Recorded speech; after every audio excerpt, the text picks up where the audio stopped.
That was the record before us, and here we are, pre-recorded, because we did this a few weeks ago, because we're not here at the moment, are we? We're away in that. I'm Ricky Gervais, with me Stephen Merchant. Hello there. And Karl Pilkington. Well, he's not actually with us. No. He'll be in some of the best of clips that will be coming up shortly. Yeah, this is just us, isn't it? This is just us. We did this, when did we do this, Rick? A couple of weeks back. Hold on, what is it? It's the 27th today. Yeah. I enjoyed Christmas. I loved Christmas. I loved Christmas. I had a great time. What did you get? Loads of presents. So did I. I'm glad they made it to number one. I'm really glad. Stroke, he, she. Yeah, I'm really glad that the pop idols, Cliff Richard, Westlife, made it to number one. Bo Selector. Yeah, just delete that. Yeah. Okay, well, we're going to play some of the best of, some of the greatest moments of the last 3 weeks. Yeah. Ever heard on XFM 104.9. What about this? Do you remember this one? Oh, which one is it? All right, so here's the first bit.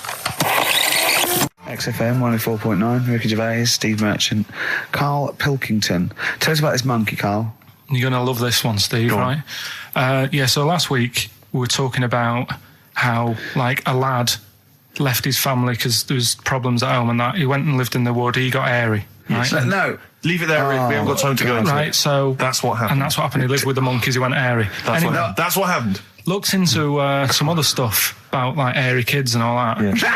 Yeah. Came across this story about a bloke, right, who worked in a zoo. Oh, dear. Right?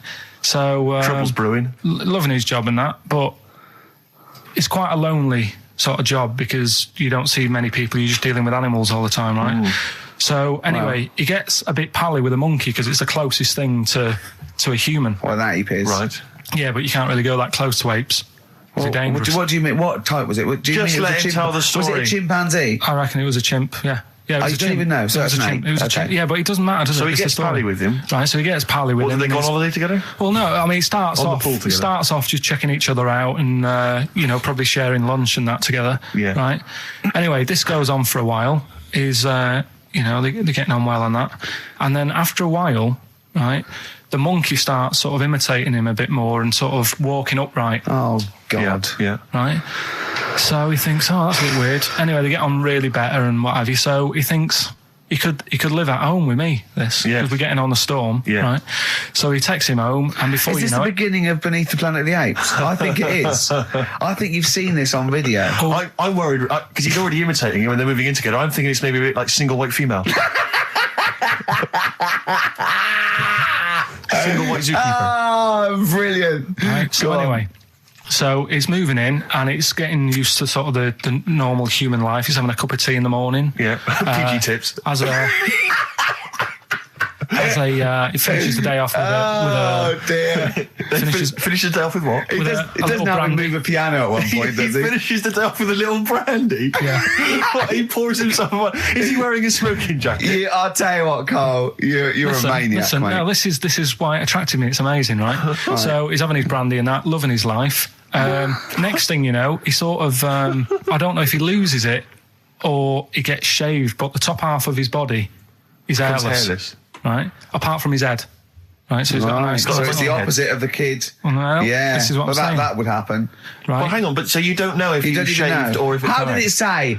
Then the hairless. What? I'll bring it in for you, the story, and then you can see if I've gone wrong. Keep going. Anyway, so this is going on, and he's having a great life. Then the zookeeper starts getting a bit annoyed because he's having a better life than the zookeeper. The zookeeper's in the zoo. This is such So the zookeeper's still got to do a day's work. The monkey's at home, he's partying. Well, he gets to a point when he says, there's no point you coming in to the zoo, because the whole reason of you being there was because you're being kept there. Right. And he didn't want to bring the memories back, so he said, you stay at home.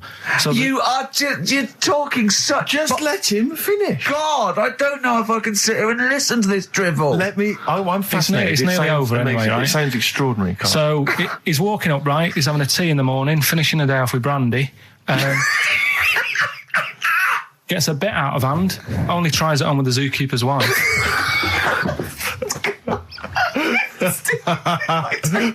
Make him go away, Steve. How does he do that? Well, because he's around humans a lot, he becomes a bit of a charmer.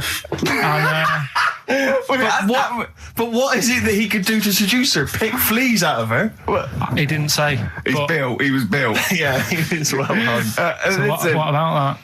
Wait, what do you mean, what about it, Carl? It's obviously not true. I don't understand how. I love the fact he becomes a charmer. He's got better taste in brandy. Exactly. And he, What was it that he was doing that seduced her?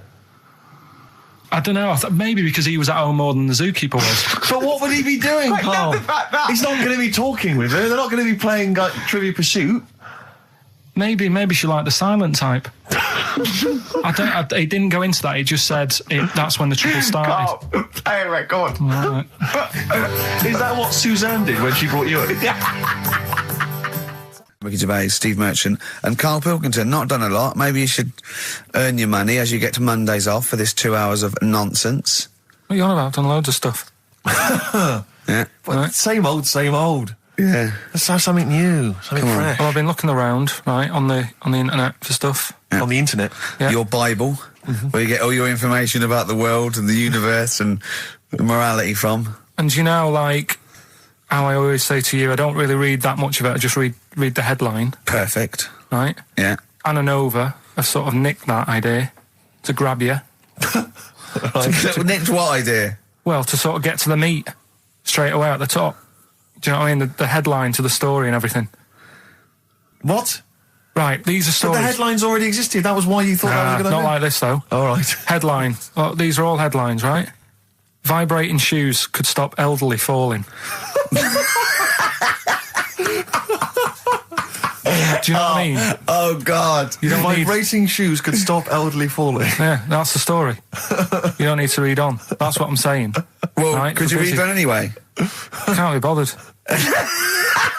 Read on anyway. Well, you have a look at that in a bit, right? All right. It's So what interesting. This is frustrating radio if you're sitting at home. No, well, but it's not on. They've turned it off. If you want to know more, you know where to go. That's what I'm saying. That's what they should do in the news. Get the news done in a minute. There's a good story about Iraq. Right. Bong. Look it up. Look it up on the internet. Anna Nova. Give us another bong. Bong. Family sick of living on Butthole Road. Oh, brilliant. Bong. Man wears same shoes for 60 years. Oh, bong. This isn't that good. Some fella pulls a train with his teeth. And in lighter news. I know that. General Donald, this one isn't very good. And the last one, man fails to break clothes pegs on face record. She's always good. Well, that's the one I did read on about. I love that out of all those. That's the one he read on about. Go on then. Just Why is that news? He fails to make a record. So did I today. I know, yeah. I failed the long jump record today. Yeah. Didn't even take part. No, I was rubbish. But what are the rules on world records and that? I don't know if there are rules. There are certain things you can't. I mean, it's the Guinness Book of Records, isn't it, really, that's the arbiter, isn't it? Yeah, but is there anything, if you said you wanted to do it, would they say, well, you can't do that? Yeah, they've stopped some gluttony records, obviously things that are in danger. It's anything that's illegal.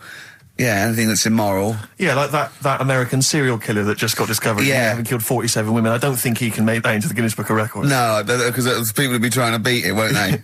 But there was some other story about a fella eating watches and that. That can't be good for you. So why don't they say, look, don't do that, do something else? He wanted to stay regular. Do you know what I mean? Though? I just wondered. What do you mean he was any... eating watches? He just said he was eating watches. He ate about 3 in about a minute. How did he time it? Do you know what I mean, though? Something I watched the other night, that was just good. Again, you know, I learn stuff from the telly. I don't watch the news. Yeah, well, you don't learn stuff from the telly. You know, I'll tell you what, though. You told us there's a fat baby in the world. Forget about them. There's a spider eats chickens and there was a fat kid. Forget them in Iceland, right? Yeah. We'll give them Rockbusters later to do, right? Iceland! But what's the name? I'll tell you what is interesting, Steve. I didn't know that much about it. Autism. Okay. Oh, good. With some more entertaining stuff on XFM 104.9. Just to cheer up people. Go on, then. What? Go on. No, right. Have you heard about it, Steve? What autism? It scares me to death when he comes up, when he touches on a serious subject. We've been talking about wheeling a dead pope round, the Chinese don't age well, and ginger people are hated. And now we're going to touch on a really... I mean, my heart's in my throat. Go on, Carl, then. Tell me your insights to autism. Right, well, there was this... Again, Channel 4 coming up with some good stuff at the moment, right? It might have been Channel 5. But what's the name? It was it's the attention span I like. These people who they've got like this autism thing going on. Yeah. And they sort of take in a lot of information. They get sort of they get so into it that they know everything about that subject and what have you, right? And there was this lad who he knew everything, right, about EastEnders. Right. He sort of the cameraman was saying to him, so you know why EastEnders and that. And he said, I don't know, I just like it. And he said, I remember when I first watched it, it was a Thursday, it was 5 to 8, Pauline Fowler walked in, she had a pink jumper on, she said, all right, love. And he remembers everything from that moment on. Yeah. Right, and everything, which is great, but then the way the programme was making out, it was almost like they were saying it's a disability. Right. When in a way, it's more like a superpower. Sure. Like Rain Man. But if you can take It's Rain Man. No, he has special autistic powers. Oh God! We must send for Rain Man. I don't know what to do. So I don't know what to do. So he would be a great contestant on Mastermind, sort of autistic mastermind. He'd be what I'm dynamite. saying is, don't be watching EastEnders though. Sort of, why didn't they give him an encyclopedia and say, get into that? Sure. That'll be useful. Yeah. Keep him away from EastEnders. Wasting his time there. But I don't think it is a disability. No. Yeah, there are other things, and they're not. It's also autism is a matter of degrees, from what I know. And I'm sorry to have to do this, but I feel that I have to at least be the voice of reason, as ill-educated as I am on the subject. But I think there's degrees of autism. I think some are higher performance than others. There's other issues with it. It's not they're just got good memories. They don't go around doing tricks for people because they can remember stuff. There are other issues with it. Do you know what I mean? Right, well, I mean, they seemed a bit... But you watched the programme. What did you learn? That he knows when Pauline Fowler came in. Yeah, I mean, there was other bits where they couldn't control her emotions and stuff. Oh, that other little bit, yeah. But the main bit of it was he can soak up information and stuff, and I'm just saying it didn't seem really bad. Do you know what I mean? There's disabilities where people say that's a bad disability. It's like how people say about... This is brilliant. This is just like this is amazing to be in a room with this man. It's incredible. You just wind him up and listen to what comes out. And I'm going to sit back now. I'm not going to defend you or explain anything. Just go on and tell me about the other disabilities that are worse. What I mean is how people can sometimes easily get mixed up. How people are scared of like a cyclop. Well, at the end of the day, he's got a disability. A bloke with Who's scared of a cyclop? No, it's apart just from like Jason and his Argonauts. Where's this cyclop that you're scared of? No, I'm just saying in history and in books and that. No, not in history. History happened. Yeah. What are you thinking of? You're mixing history with Greek mythology and Roman mythology and every other type of mythology. What do you mean? There wasn't really a giant cyclop that went round picking up ships and throwing them around. That's not history, Carl. Do you think Batman's history? No, but it was ages ago, wasn't it, when we were sort of forming... No, I'm not saying it didn't happen ages ago. I'm saying it didn't happen. Well, he might have done. I mean, what's so ridiculous about a fellow with one eye? In the middle of his head, and he's big and scary and lives in a cave. Why is he scary? Because what if he had 8 eyes, I'd be scared of him. At the end of the day, he's got a disability... we'll talk about it in a bit. 4.9, I'm Ricky Gervais, with me Stephen Merchant. It's the best of. You've been voting in all week, sending your emails, so here's the clips that you wanted. Go on then, do a film review, quickly. Right, well today on Film Review, we're doing classic films, and today we're looking at Elephant Man, John Merrick, one of his better pieces of work. It's a sad film. I've never really been able to watch it all the way through. Sorry, John Merrick's better piece of work was him being the Elephant Man, played by John Hurt. Yeah. Go on then. Sad film. When I was younger... Tell us a bit about it. What is it about? Who's John Merrick? It's about a fella who's got a funny head. Right, tell us this. And, you know, he lives in... I think he lives in London, in like about the 1930s or something like that. And he's being picked on all the time and stuff. And first time you watch it, you'll probably cry a bit. And then the second time you watch it, you're just sort of thinking, God, that would be bad. Sort of having a head like that being picked on all the time. Then the third time you watch it, you might think, you know, oh, how does he get his jumper on? Then, I don't know, I'm probably bored of it the fourth time. but it's well worth watching. So Elephant Man. Brilliant. Yeah, see it. Brilliant. I think if you want to get on TV, Carl, you'd be better as the subject of maybe like an omnibus documentary. Living with Carl. So we'll move on to this next one, right, which is brilliant. Dead short story. So, right, old woman, about 70 years old. She's normally fit and healthy and stuff. Nothing wrong with her. She's having a good life. And one day, she goes for a check to the doctors, just to check herself out, because she's getting on a bit. He says, take your clothes off and that. So she does, and checks her out, says, yeah, you're looking good, turn round. He said, oh, God. He said, you got a tumour on your buttock. Right? So she goes, oh, what, can you do anything to sort it out? So they go, yeah, we could book you in for an operation. It's best if we remove this. Books are in for an operation. Operation day comes, strip her down and that. They're all stood round, the doctors. Start to operate. It only turns out it's a pork chop that she sat on 5 years earlier, and it had stuck to her buttock. Right, Carl. I can forward you. Serious. Right, okay, Carl, I'm telling you now, I'm leaving. I'm never doing this show again. No, I'm serious. Honestly. You're talking, I've never had such... What do you mean? You couldn't believe it? No, when I read it, I said, I've got to tell Ricky that. This woman had a pork chop stuck to her arse for 5 years, you mental case. Of course she didn't. I had some exciting news this week, Carl. You'll be pleased to find out. I'm worried that you might get a little bit jealous, because it's obviously going to impact on your world quite strongly. Because I know you think you like things to be quite samey. You like the status quo to be maintained. You like the fact that in the past, we've had some crosswords. Because I remember, what did you think of me when I first walked in? When I first came in on the first day of XFM? I don't know why you're making a big deal out of it, because I'm just being honest, though. I'm just being honest about a lot of people who see you for the first time sort of go, well, he's a bit weird.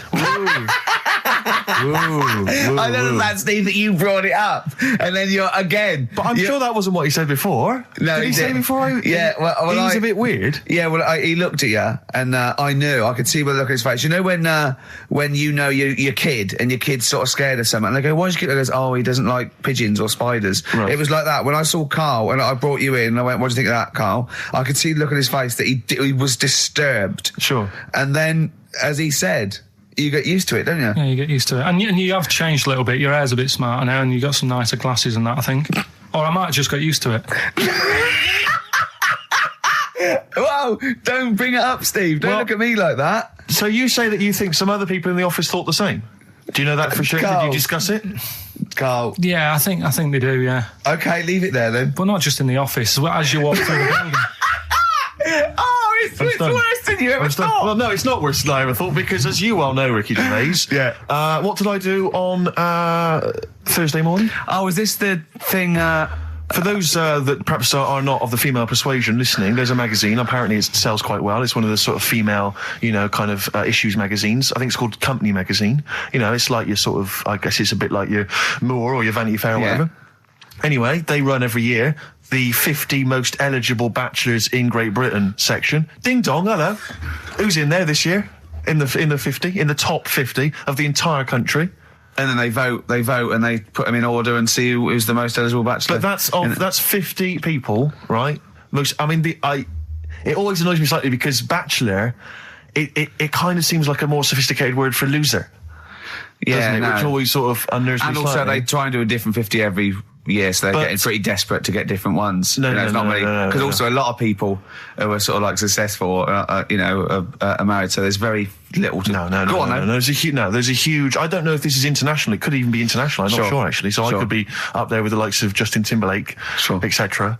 So Fred Durst... Yeah, that sort of person, So anyway, this is what's exciting, right? Although I'm slightly frustrated, because they were telling me that last year... All right, because what happens is the readers of the magazine, they vote for who they think is number one most eligible bachelor, right? Last year, the prize was a 2-week trip in the Bahamas.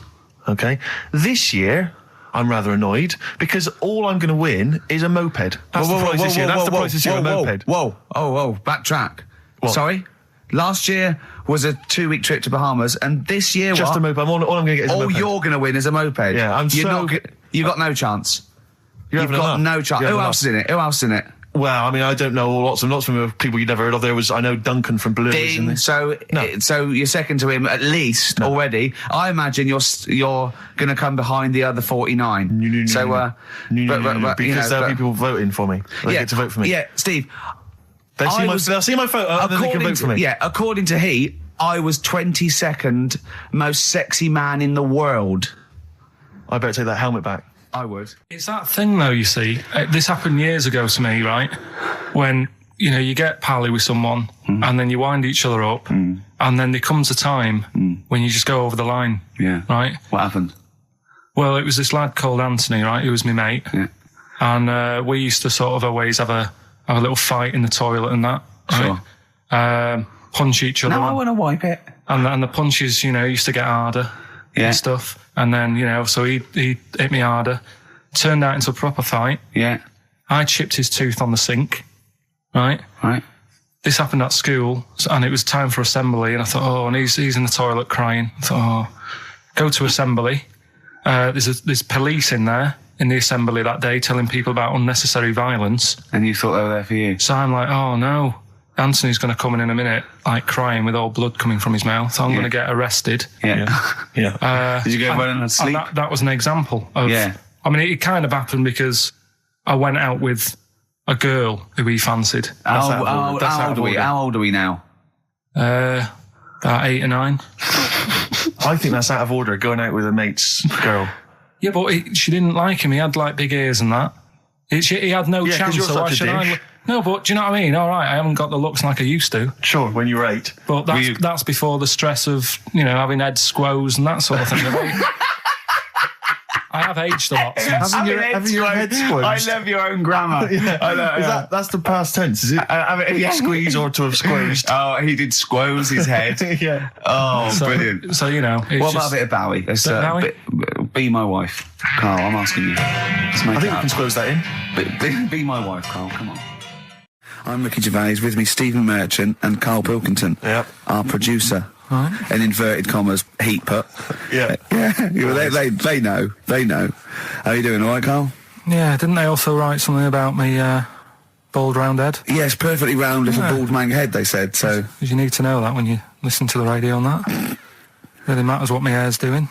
Your hair, have you given it a little sort of polish? Because you look like a cue ball at the moment, and you've had a shave in it. I've never seen such a round head. It actually looks like a plate with ears. Yeah, well, for those that have never seen Carl, I actually, if you remember, I think he looks a little bit like Mr. Spoon from Button Moon. He does. If you've ever seen that show, and also he looks like, when they say they find with a little 4-foot human and it's actually 500,000 years old and they give it a name and it's the first Australopithecus into. Right? He looks like one of them as well. Perfectly round little. He is the missing link. He looks half human, half monkey. Because he's got a slight slouch as well. So it's those pictures where you see it going from an ape to a man. He's one of those in the middle. Yeah, and of course his monkey hands, his hairy little wrist to those skinny little things that he can get oranges out of holes with, and it's unbelievable. Why are you so all shaved and polished and everything? Got a wedding. What? Got to go to a wedding today, so thought I'd clean myself up a bit. Yeah. Shouldn't you be wearing a suit or something? No, I'll go home and put something on. Oh, okay. But Suzanne said, make an effort. I sort of had a shave and that, and then I came out of the bathroom. She said, "Oh, your head looks a bit sort of eggish." She's right. She always worries about when I have a shave because I just, That's your girlfriend, Carl. I know. Saying that. Just think. So don't worry about Heat saying it. The funny thing is, it's Boyd Hilton, I think, of Heat that wrote it. And he's got a little bald head. Yeah, no, don't slag him off. Yeah, but on the end of his review, does it say, written by Baldy Boyd? No, because it doesn't matter. It's a magazine. Don't worry about it. Looking forward to the wedding? A bit boring, isn't it? But you got to do it. They're probably listening. Should we do a shot? No, it'll be a great day for them, but I know what will happen. Suzanne will see, all the fuss and that, and then she'll get ideas and have to let her down and all that. Why is it you don't want to get married again? I always forget. It's just... Who's it for at the end of the day? I've been with Suzanne for 11 years, right? Sure. We're happy. Well, I am. That's what counts. You're never happy. I am. I'm all right. Yeah, no, I know you're happy with Suzanne and everything, but apart from that, you're never happy. You are the most grumpy, moany thing in the world. I mean, I get annoyed, but I'm always happy. I was annoyed here. I was happy coming here, but there was a bloke behind me walking and scuffing his feet. He had a pair of those stupid skulls on, and he was clicking and scuffing. Wear some shoes. You don't have to click. Pick your feet up. Flip-flops annoy me. You know, but I'm happy. I'm just annoyed. You are just like, oh, the world's on me. It's rubbish, this. I know the world's great. It's just sometimes people annoy me by being there, you know. But Steve said I should be locked in one of those towers that princesses used to be locked in fairy tales, because everything annoys me. But you're grumpy. I'm not. I'm all right. XFM 104.9. We're not here. This next clip is one of my favourite clips. Look, it needs no introduction. Here it is. Finally, White Van Man, what do you make of the fact that Sainsbury's are bringing in square tins? Is that a true? concern for you? Is that true? Apparently so. Why? Don't know. Like it's easy to stack. This is what the guy in the Sun has said. That should be interesting. That should be his comment on Sainsbury's are bringing in square tins. Is that should be interesting for meatballs.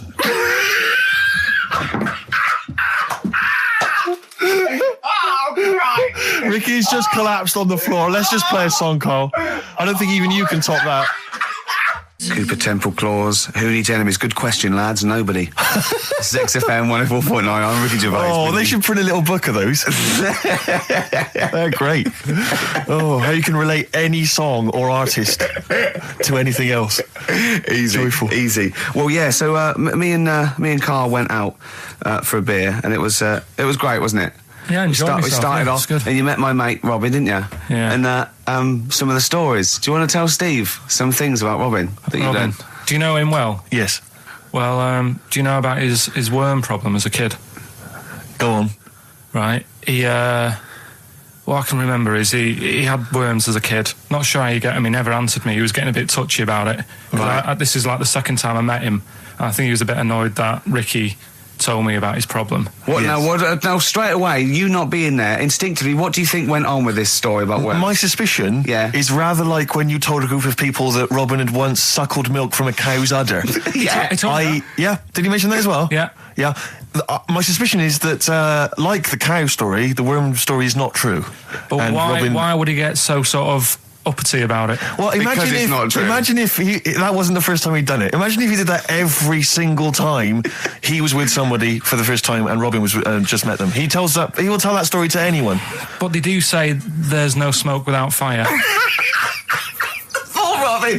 I also told him that the way Robin cured these worms was because the doctor told his mother, right, to hold a piece of ham or cheese near Robin's anus so the worms would come out for the food, and he believed it. I'll tell you why, though. I said to Robin used to sit on spam to try and get the worms out, and he believed it. But Steve, right, do you remember that story about 3 or 4 years ago where there was some bloke in the army? He went away to somewhere, Vietnam or whatever. He was messing about in the woods. Messing about in the woods? Shouldn't he have been fighting? Whatever. Yeah. Right, and he walked through some lake, and I think he'd cut his toe or something on something, and some worm of some sort crawled in the gash. Yeah. And it was in his body, and the doctor said, we've got to get this out of your body. So what they did was, they said, right, the thinnest part or something of your body that things can crawl through is on the top of your head. So they wrapped where the skull is. So they wrapped some bacon. No, they didn't. They did. That's right. Thing. So he's gone in via the toe. So what we do is, I'll tell you what, that worm's probably heading straight for the head.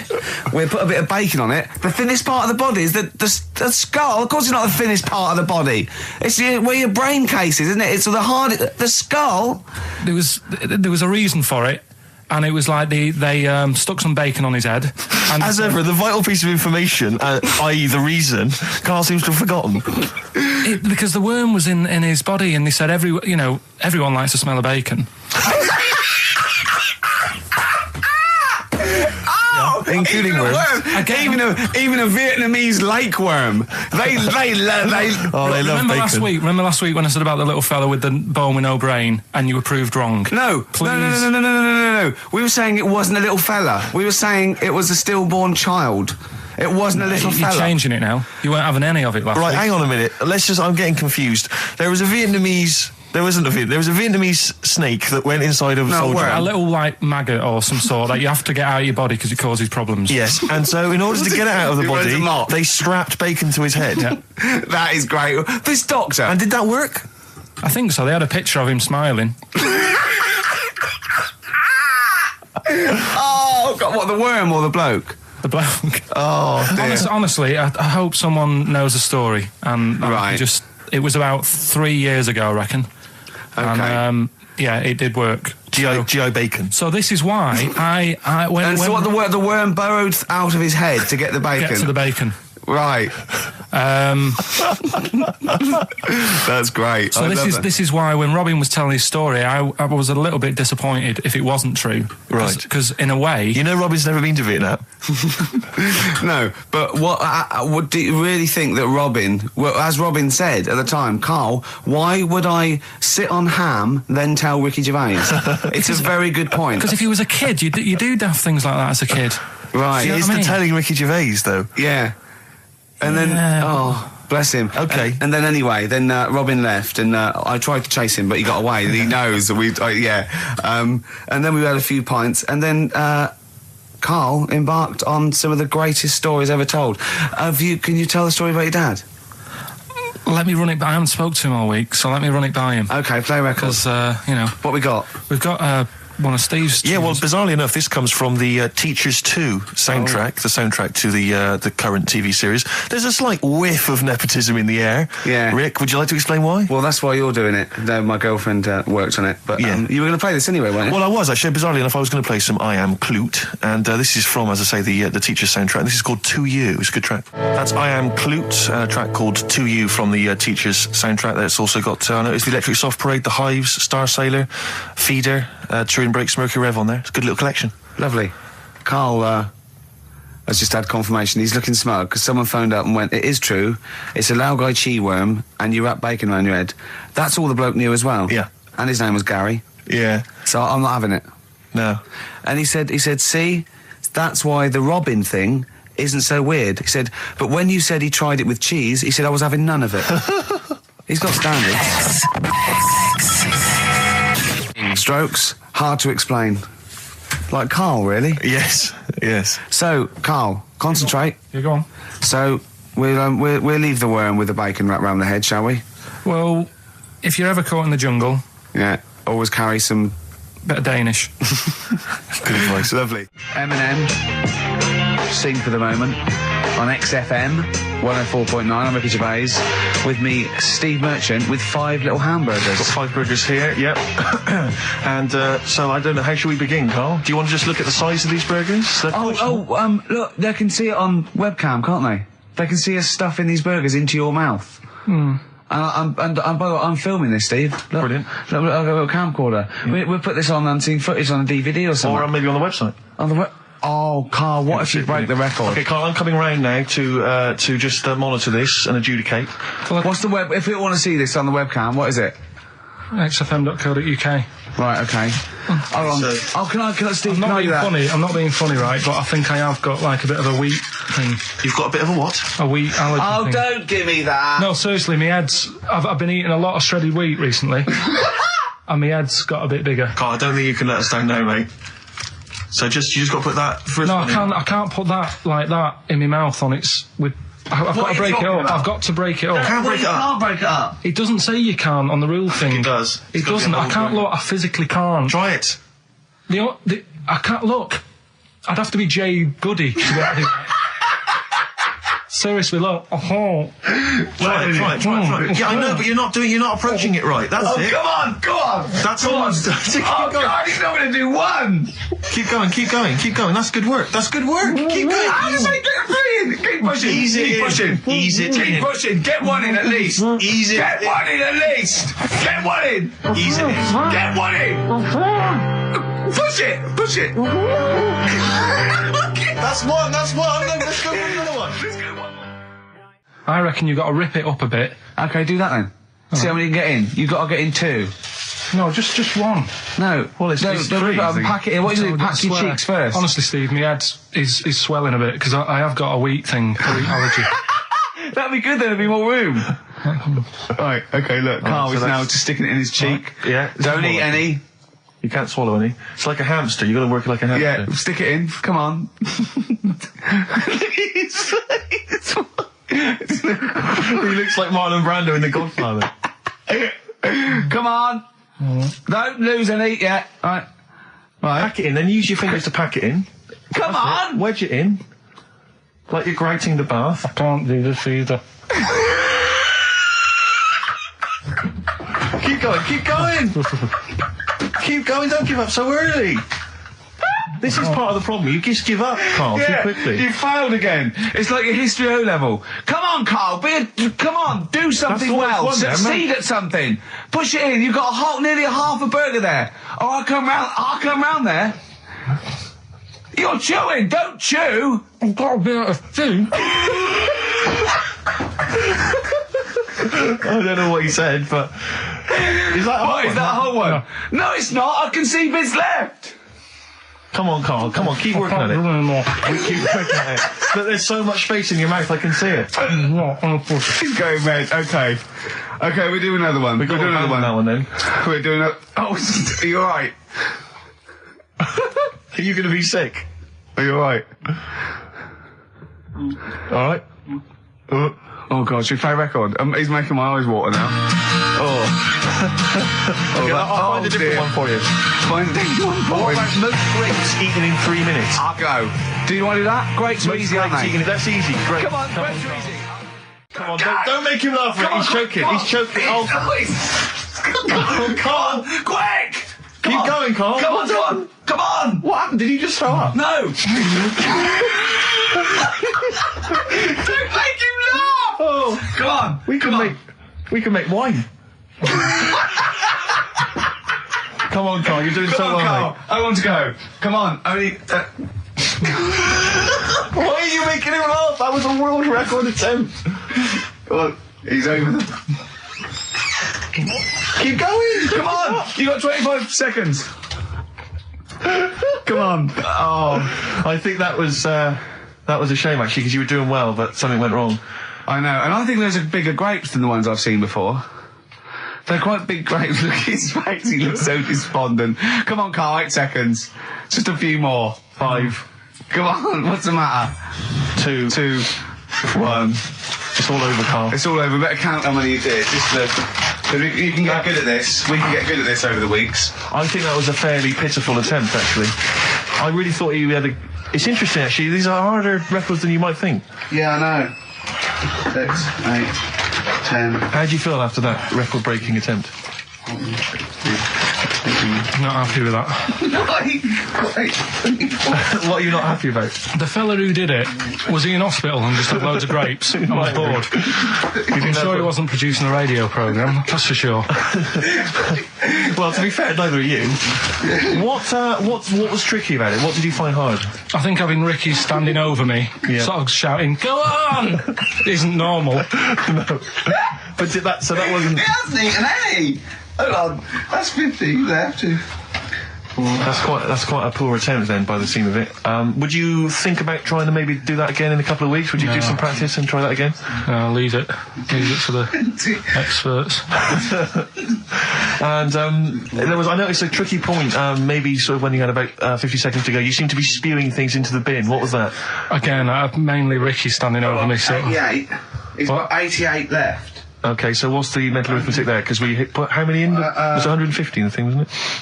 What did I say? What did I say I had left? Well, I'm not doing it again. 88. So you had 88 left. So 62. God, you're only at 62. What's the matter with you, Carl? There's people starting you at 62. That is rubbish. That's disappointment. Let's leave that. So you failed on 2 world record attempts then. 62, and the record's that is rubbish. What were you doing? Oh, yeah, but like I said, I've got a small throat. I can't drink a drink quick ever since the Mr. Freeze Pops when I was 6, that I nearly choked on, I nearly died on, I can't go back. It'd be like asking, I don't know, someone who got run over to play Frogger or something. What's Frogger? This is the Best Of Show on XFM 104.9. I'm Ricky Gervais, with me Stephen Merchant. Yes. I hope you're enjoying the Best Of. I'll tell you something I do know. Go on. Right? But I can't really get a question out of it. Go on, just tell us. There's a shadow somewhere. It's already good, isn't it? I'm loving it already. No, right. There's a shadow. I think it was in America. Yeah. And it's on a quiet road. I'm guessing somewhere like Boston. That's what I imagine. Okay. Right? No. Somewhere like Boston. And people at night used to see this shadow moving about. And they'd go, what's that? Right? And it got known, the town, the little local town got known for this shadow, but it didn't cause any problems. What are you talking about? Well, it was like, you lost me. What are you talking about? Do you know, like, some places get famous, like Scotland's got the Loch Ness Monster and that, but it doesn't cause any. Yeah. But it doesn't cause any problems. It doesn't exist. Go on. Right. So there's this shadow walking about on the road. And, what do you mean? No, what's he again? Rubbish. Right. So it's Nonsense. walking about. Where did you read this? Where did you see this? Walking about. This was on the internet, and I'm sure. Sorry, sorry. Right. I thought it was shite. I didn't know it was on the internet. Right. So this shadow is moving about, and independently of an object. Yeah, and the local mayor and that is like, yeah, it's a bit weird, but it's not harming anyone. The mayor involved. Was he elected to that post? Hey, Mayor, we got a problem down here. Seems like a shadow. Well, it's not causing any. No, it's just causing any problems. Yeah, but that's the thing. It was left for years, and then it did start causing problems. I see. That's it. If you leave these shadows to go unchecked, Rick, they go crazy. Yeah. You let them run amok in the city. Yeah, you've got to stand What around did it do? on What did it do? shadows. What did the shadow do? It was pushing people off the bikes. It was what?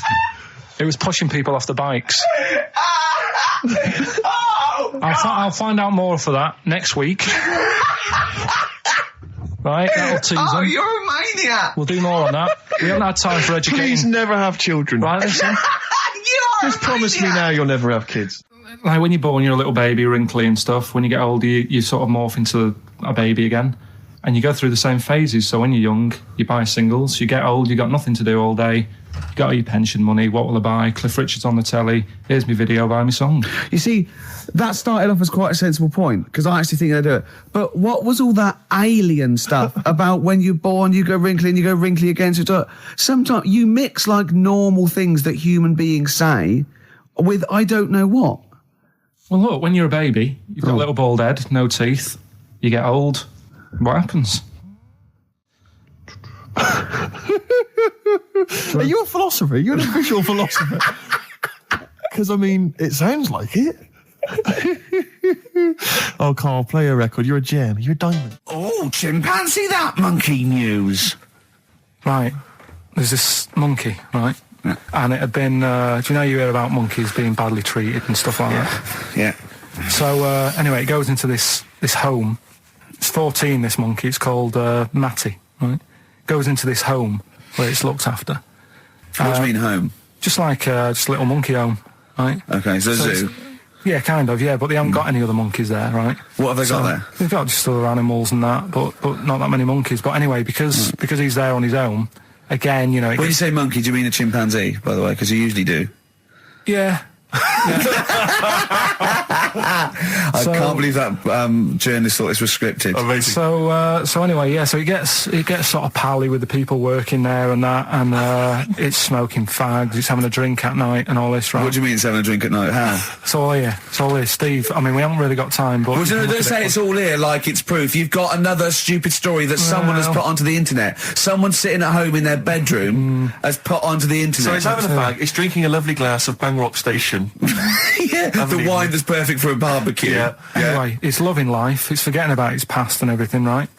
When this other monkey comes along. Oh no. Trouble's brewing. Go on. Right? That comes in, something said. Right, forget it then. Forget it. Yeah, but it's all the time. It's not just, I mean, you haven't done that with me, taking your clothes off and that yet. But, like, last night we were sat in the pub and I was saying, right, you know, let's not even worry about new features then. Let's get the current ones, you know, going. Like what? Good. Like, the one I was trying to work out, the cheeky freak of the week. Think of that! Yeah, but Think of that, though, as a normal conversation. Yeah, I'd looked online, right? I didn't find that much. I found... actually, I'll tell you what I found later. Brilliant. We're looking for them, right? And then at one point, I think you said to me, go and, you know, what about the Guinness Book of Records? Yeah, you know, they'll have, like, the best freak in the world or whatever. Yeah, ever. So I said, yeah, bring one in. Now, you've got one at home. Yeah, I've got a couple. But you couldn't be bothered carrying that in today, so I had to go out of the pub that I was at. Yeah. Nip into Borders. Yeah. Buy a Guinness Book of Records. Yeah. Out of my own money, $18.99. Yeah. Bring it back, and then you said, I don't know if I want to do this feature. So it cost me 20 quid for that. I had to buy a video for Silence of the Lambs film clip. I'm actually out of pocket at the end of this. But do you want to work with me is the thing. If you want to work with... people would pay that sort of money to work with me, Carl. You're a lucky bloke. Think how many people think, Carl, he gets to drink and sit. Yeah. You making a cup of tea and I surprised, didn't I? Little surprises. You know, last night, you know when I left the pub in a bit of a mood because I just fed up with not getting anything done? Yeah. Walking down the road, I was thinking, how can I get out of this? How can I stop having to work with them? I'm thinking, I wonder if I leave, I wonder if they'll be funny and they'll go, and then my boss will be giving me stick. And I'm thinking, how much notice have I got to give out? And all this is going through my mind. I'm walking home and I got in, said to Suzanne, I'm sick of it. She's going, you need to do it when I get a new kitchen. And I was like, yeah, but how big does the kitchen need to be? I was saying, do we need a big kitchen? Can we get a small one? Have we got enough for a small kitchen? Do we need so many cupboards? Can we just have wood instead of steel? All this, trying to get out of doing this. Yeah. It's always I always feel like, you know, because I like to think that I'm not perhaps as bad as him. Yeah, no. You annoy me in different ways. Like what? How does he annoy you? Well, stuff that, you know, I come up with ideas, say Cheap as Chimps. Yeah. Rockbusters springs to mind. Yeah. 15 Taiwan. 15 Taiwan. Let's just remind people what 15 Taiwan was. It was a little feature that I wanted to give a run, you know, give it a little run, see if people like it. The premise being? No, there's no premise, it's just a title. No, we were going to get 15 sort of ornaments, you'd explain them, and then people would call up and say, that one's from Taiwan. See? God, you just explained why I didn't think that was a good idea. Yeah, by explaining the good... You know, the funny thing is, Steve, right, I was walking down Regent Street on Monday, walked past one of these big stores, right, and they've got all famous quotes on the windows, right, and one of them was something like, an absurd idea is often a great idea. Yeah. Do you know who said that? Go on. Einstein. Yes. Which made me wonder, if you were his mate, would he ever have done E=MC²? Or would you have said, don't bother with that, it's not going to work? Because that's all you seem to do. Everything I come up with, you put down. Yeah.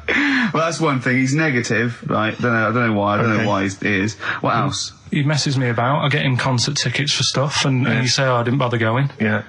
That is annoying. You come in, you know, 5 minutes to go with tracks that need editing. Yeah. The little bag, that was free. Yeah, you got a free bag today, an XFM little rucksack thing. Yeah. You were like, oh, what's this? What's this rubbish? Yeah. Ricky said, I'll have it. They're great. He said, no, I want it. Yeah. Well, it was free. I need it. I'll give that as a gift or something. So, I mean, I think on reflection, Steve is probably a little bit more annoying than me. I won't go that far. You are annoying. If I had to go away for a week somewhere, if it was a quiet place... Well, you are again, aren't you? That's 2 holidays you had this year, I mean. If it was a busy place, I'd probably go with you, because people, do you know what I mean, staring at me all the time and that if I'm walking around with Steve. No, I'm just... Can I draw up a list of reasons I don't like you, Carl? Just being honest. What? I'll tell you, because the list of reasons I don't like you is incredibly long and getting longer. Just saying. Do you want another slap? Look at his face. It was really light, right? We've had the parrot, right? These are things that I found the parrot. Right, I've told you about the dog in the car wash. Right, you didn't tell me about that. You said there's a car wash for a dog. That's all you told me. Yeah, the parrot, you said there's a parrot. What? It's a problem at funerals. Yeah. That's nothing. Do you understand? And they used to eat cats. What else have we got? There's an elephant in India with sore feet. Why? There's an elephant in India with sore feet. No, I'm interested. Why? Tap dancing. Why? See, I didn't write that He's much trying about to break Roy Castle's record. He's still going. Go on, what is it? Think. It's an elephant, and it was really old. It was about 76. Right. And it had sore feet because it's old and they don't make stair and lifts the that roads, big, do they? roads are bad and that. Yeah, go on. They said, what are we going to do? And the town was like, oh, you know, we're used to seeing it around. It's part of the thing, you know, we don't want it to have sore feet. Yeah. So they got some slippers made for it. And it had like a picture of the elephant looking happy wearing some slippers. I love him! I love Carl, his world! Where did you see this picture? That was on the internet. Right. That's a lesson, though, for any elephants listening. You know, don't wear stilettos to work every day, because it can do your feet in. So that it's don't elephants have really bad memories? No, they have really good memories. Oh, do they? Yeah. Oh, well, that's good then. No, I just thought they'd forget where they put them. I thought there was something about elephants having bad memories and that. It goes on, where's my slippers? Yeah. I'm sure I left them by the test. So sorry, there's an elephant walking around wearing slippers? Yeah, that's in India. What kind of slippers? Those sort of old man ones with the sort of checkers? Well, round ones, I imagine. Yeah. Big round ones. There was that going on. And is it happening? Is it happier? I mean, does it feel more satisfying? It looked it. Did it look? How can you tell if the elephant's pleased? What else is there? There was a woman who's had a breast insured for 150 grand. Right. Okay. Any more information there? What? Third party fire and theft? Don't know. It had a picture of her with them, like, you know, out. I just thought, he should get them covered. Oh. He's done another real joke. Brilliant, that's a proper joke. He's done look at his little face, he smiles. I'd like to see you on one of the sort of TV panel games. If they could bring back sort of celebrity squares, he'd be amazing as the centre square. Oh, that would be incredible. Or on that countdown in Dictionary Corner. I imagine him in Dictionary Corner. I'd come up with cat. If that helps at all. Yeah. Memblant. Yeah, what does that mean, Carl? Just anything you want it to mean. What I've got, there's a dog that's got a cough in Singapore because it smokes 20 a day. Right, okay, another one. No, it's the last one in it, so we'll save it. The last one we've got is Lou Reed, with a little help from David Bowie there in the background. Satellite of Love on XFM 104.9. I'm Ricky Gervais, with me Stephen Merchant and Karl Pilkington. Now, Steve, you know how Karl won't do anything outside his jurisdiction. He moans about stuff. He's got one job. We're doing about 5 things in the week. Always plates spinning. We just turn up and he's always available. He moans about it. He goes, "Oh, lucky you caught me." Right? He's chatting. He just He's one of those people that whinges enough and people think he's overworked. So he got Mondays off. Right? He's just a whinger. Yeah. I haven't got Mondays off though, have I? Yeah. Well, anyway, 2 hours on a Saturday. This is what the phone message he left me Wednesday on my mobile, but I just is chatting about certain things that are going on at the moment. What he does need to know. Duncan, who he mentions, is my agent, and you know you understand a few of the things. But this is the sort of message I get from Karl, right? Whinger. Old messages. All right, 12:10, Wednesday. Just getting loads of people calling me all the time about shit. Yesterday, DVD's signing for BBC London. I don't work there, but I've been dragged into that. I've got a woman on leaving a message from Talk PR going on about do you want to go and see Pop Idol again? Right? They're just saying you and some listeners can go. So I'm sure you'll love that. I've got Jim Benner wanting you to introduce the tin buckets at the Astoria. So can you just let Duncan know that I'm doing his job whilst he's sat on his arse with his thumb firmly up his arse? Can you let him know that I'm running around like a here sorting shit out for you? Alright, see you later. Message left at 12. Do you know what I mean? I know, but that's the kind of phone message he's leaving. Do you remember who he was before you? But he's even annoyed that he gets a phone call. I remember he got a phone call for you to do a voiceover and didn't pass it on. You missed a voiceover. That was thousands of pounds. No, I did pass it on though. I told you. You said someone had phoned. Yeah, that's not good enough. But who's that? Well, she didn't say, and I didn't ask. But of course she said. She didn't say. Rubbish. So you didn't take the number down? She went, "Oh, can you tell Steve to call me?" And you went, "Yeah." Yeah, well, I just thought you'd know her already. I should have known. It was a woman, so I should have known. He's having a go, you see?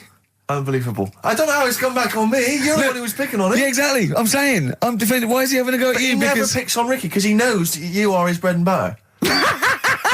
Seriously, do you know what I mean? The only reason he's got Mondays off is because you're still doing this show. Yeah. That's why he's scared of you. That's why he has a go at you on the phone, but he always picks on me because he knows, I'm a pushover, I'm a nice guy. He's scared of you. I can't believe I don't know how it works. Is that true? Steve, I'm always sorting you out. I look after you. Sorted you out with tickets. I sorted you out lager out. you today. Why are you picking on me? What do you mean you're sorting about tickets and lager? What's this? Right, whenever you want tickets. Yeah, sorry, I don't want to use this as like moaning time and that because I don't like to moan. I'm busy and that, right? But I've sorted you out tickets for gigs. Yeah. Right? What somebody doesn't even turn up to. Yeah, we won't even go on about that. Yeah. Right? Lager. He was sorting out the Cure. He complained it was boring. Yeah. There was that big drum of lager that you had, and you said, "Oh, put that in your room for me, because I don't want to carry it home." Right? Lazy. So I said, "All right, then I'll put it in my room." It goes missing. It gets nicked. Then you have a go at me because it got nicked. Yeah. I get you another one. You make me carry it around town for you for half an hour. Then you say, "Oh, I can't be bothered taking it home. Can you take it back to work for me?" Yeah.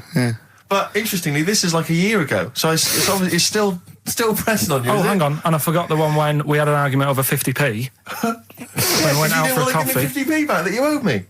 That was the same day you'd given him about 40 quid worth of lager.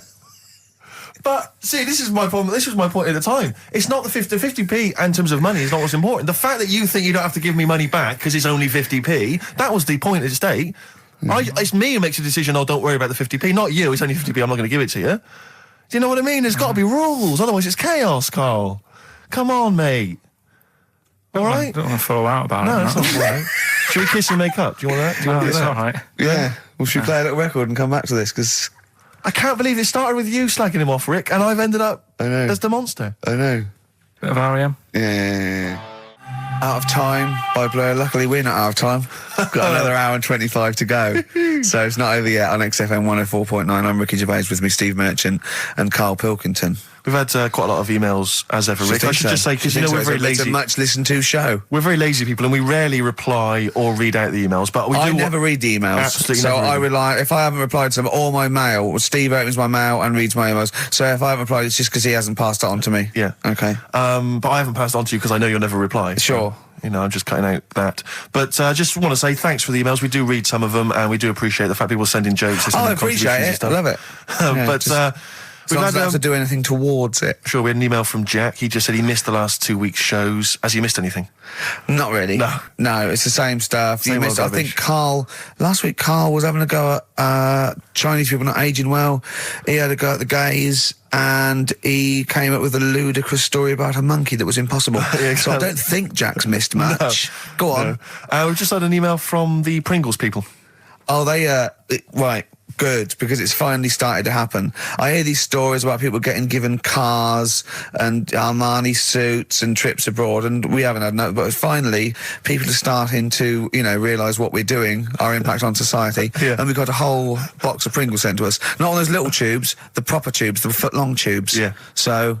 and what have they said? Well, the Pringles guys want them said, back. No, they've said they like the show, and if you want more Pringles, give them a call and they'll send you more Pringles. More Pringles. Yeah. I bloody love Pringles. Yeah. Pringles are... The thing about Pringles is, they're Moorish, right? Yeah. But how would I put it? You know the sort of thing when I open them, and by that when I pop, right? Yeah, I have to eat the. Well, okay, how can I put this?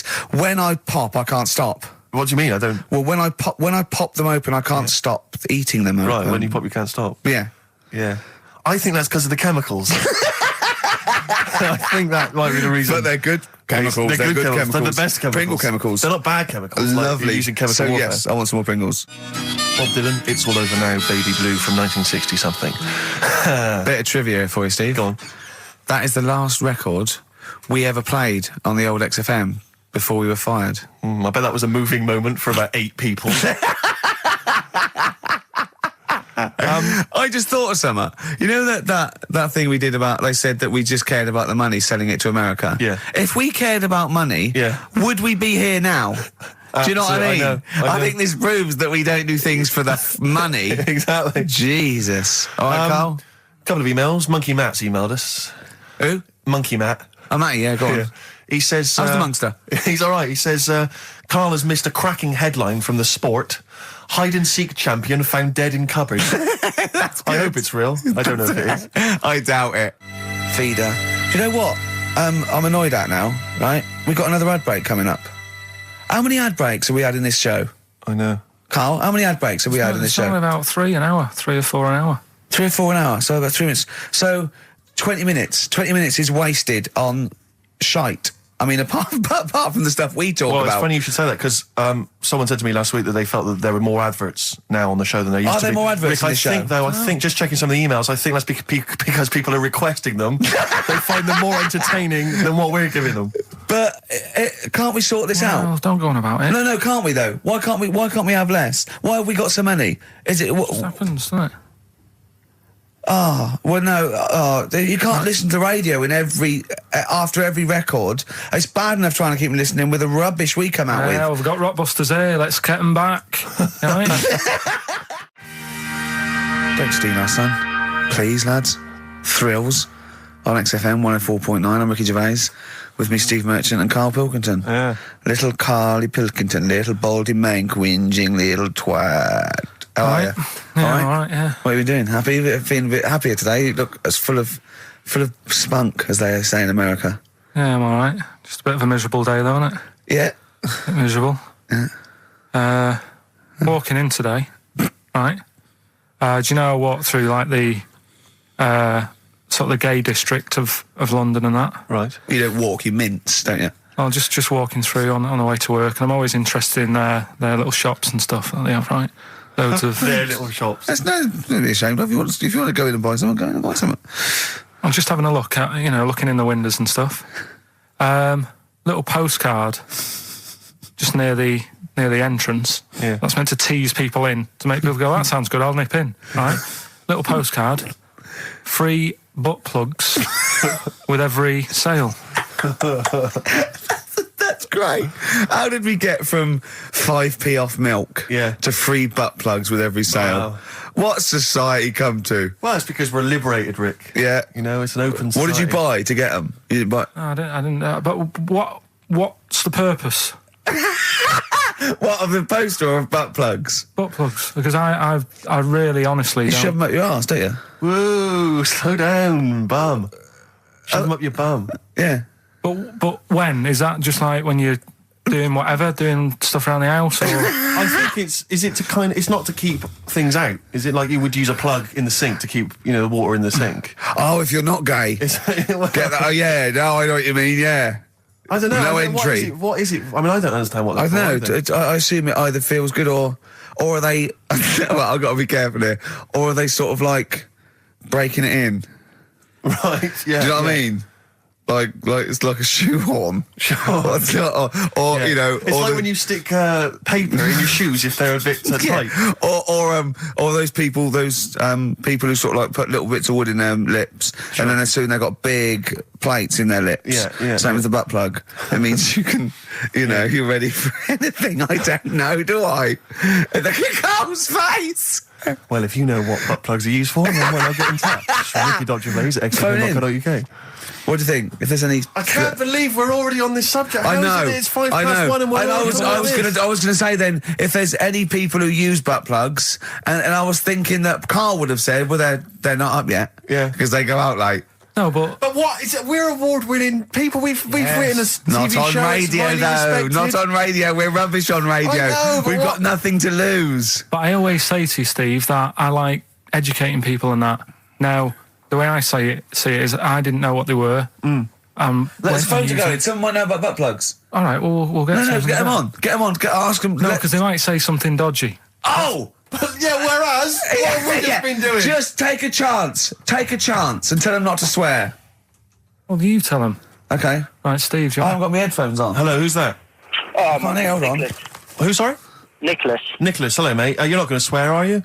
No, I'm not going to Keep it clean. Yeah. Keep them keen. What were you calling about? I'm phoning about your plugs. About, not my plugs, but sure, plugs in general. What, do you know much about them? No, Are you a plug user yourself? No, I'm just thinking if maybe you've got some gay friends and you're spending the night at their place, you might want to use one. Right. What, you mean experiment with them, or...? No, so you can make sure they're not going to do anything while you're asleep. Could I suggest, just lock the door? I mean, that is easier to me. Can I make a bigger suggestion? That's probably the most homophobic thing we've had said on the show today. Thanks very much for your call. Right, okay, good. Well, that's why we shouldn't put people on the line. Just, without checking first. I think Karl's made a good point. That's the calibre of listener we've got. Carl, come on, what's the matter with you? Oh, Thorns. that's all. No blue sky. Beautiful, isn't it? And that great track. It's all right, yeah. Just had an email, yeah. That woman who opened the Office script could have her head cut off, apparently. When a letter is posted, it becomes the property of the Queen until it reaches the person it was meant for. By opening it, she's committed treason and could be killed. I don't know if you're familiar with this story, Carl, are you? Go on.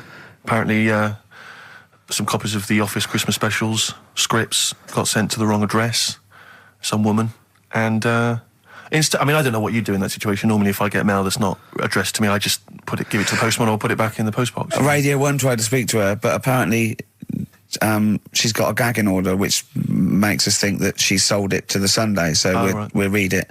We'll read the plot of The Office tomorrow in the Sunday papers, which ruin it for some people. Ruin it for a lot of people, yeah. But the other thing is, I mean, if it was sent to her, obviously her name wasn't on it. Oh. If that's true, in which case, I think that's quite a serious offence, isn't it? I would hope so. I mean, I would hope that, if I sent something in an envelope, it was... But the BBC, the BBC thinks that because the person they said it was meant to be sent to got his, he thinks maybe that's an excuse. Maybe someone gave her the script and said, don't say it came from me. Yeah. So... I don't know, maybe she's protected someone, I don't know. Yeah, well, I mean, if that is... Well, either way, don't sell it to a newspaper. Well, It's just the kind of mercenary nature of it that I loathe, you know? It's the fact that it's only just now makes me wonder if she had it there lying around in her house and someone said to her, well, why don't you go to the papers? Yeah. Try and flog it. But I just don't think she's going to get a lot for it, because people are going to see it soon. It's not like it's the Hitler Diaries. Well, they're not very well written. But, I mean... I don't know. I tell you what I'm frustrated by is just the fact that it's like we've worked hard to give people some kind of pleasure for this Christmas, you know, because a lot of people are very depressed, Rick, very low at this time of year. They've not got what they wanted. But we're trying to cheer them up, give them a bit of happiness. Yeah, but I think she'll be happy if she gets a lot of money. True. I don't know. I think it's just tacky, really. It's like, well, I just say, if you're a fan of the show and you don't want to know what happens, then don't read the Sundays tomorrow, or at least avoid it when it says we tell you what happens. But the papers might not ruin it. The papers might go...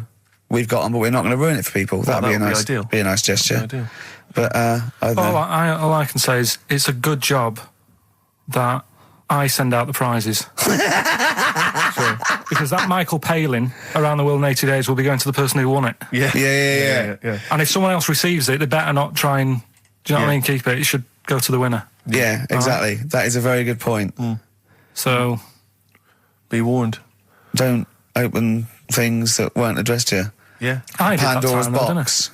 There's some sort of lesson there. Yeah. What happened? All the evils of the world, wasn't it? Pretty much. What? Yeah. Oh, don't try and explain brilliant. it to Carl. No, Pandora's box. Go on. Well, told not to open it, opened it, released all the evils that are in the world now. But did the person say if you open it, loads of evil will come out? It's not true. It's not true. It didn't really happen. It's not like evolution. It's not the truth. But you remember that? Yeah, you won't listen to some of my stuff. Like goldfish and stuff. No, it's not that we don't listen to it. It's that you would pass off how all the evils in the world got here. Because on Anna Nova it would be, Pandora opens box. Outcast. Hey Ya on XFM 104.9. I'm Ricky Gervais. With me, Steve Merchant. And over there, Karl Pilkington. Now we've got a new feature. Well...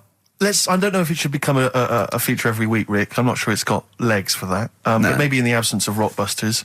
Basically, I was looking through the pigeonhole, and we got a lot of stuff sent to us, a lot of junk, stuff we don't really want. Yeah. And a lot of people, for some reason, they send us... Begging letters, a lot of that. We get sent a lot of CDs by people, bands, artists, who have not yet been signed. Maybe they've knocked something together in their bedroom. They got a band... And they just, for some reason, they want our feedback. They want us to sort of give them some thoughts on what they think, where they're going wrong, stuff like that. And I just thought, I was having to clear out, and I thought, why not just give them a little chance, you know. Yeah. Just throw them a bone, Rick. Honest critique? Honest critique of some of the artists that sent us stuff. Okay, go on. These are bands that have not been, they've not got a record contract. This is exciting. Okay, name the 3 bands Well, first. I'll tell you, we'll go through them individually, and I'll hear a little snatch, and then I'll get your opinions, both from you, Rick. I know you've been in the music business, you've got a good general knowledge of music, you've got good taste. Big time, and also big time. Karl Pilkington's views as well. Yeah. we know what to think of them. So this first band is called Kellerton Road. I'm sure they're very excited. As I said their name then, they probably can't believe it. They're phoning each other now. They're getting so excited. All friends are phoning them now. Yeah, Turn your exactly. phone off. They can't people in this believe band. You don't want to... Yeah. Well, okay, then Kellerton Road. Kellerton Road. Play a track from them. So that's Kellerton Road. I think that's a track called Secretly. And looking on the back here, there's 6 of them in the band. They all pretty much look the same. They got the long hair, the usual sort of look. What do you make of them, Rick? All right. Yeah? Quite like yeah, that? Good, yeah. I mean, bit generic. The chorus is a little bit simplistic, but I like good production, good Yeah. good Reminds you of musicianship. something maybe like the Thrills, that sort of thing. Yeah. I mean, yeah, good. Jukebox or junk box? What's a junk box? It's just, I'm just trying to make it sound snappy. Jukebox or junk box? Don't, because you haven't got it. Don't ever stick to what you're good at. Okay. What, being sexy? Just sort of watching Doctor Who and stuff. You like that, don't you? Yeah, I love it. Okay, then right. What's the next one? So, well, let's just ask Karl Pilkington's opinion. Karl, what were your thoughts? Yeah, it's all right. Yeah? Yeah. That's it, is it? Yep. Is that why you're no longer right for the enemy?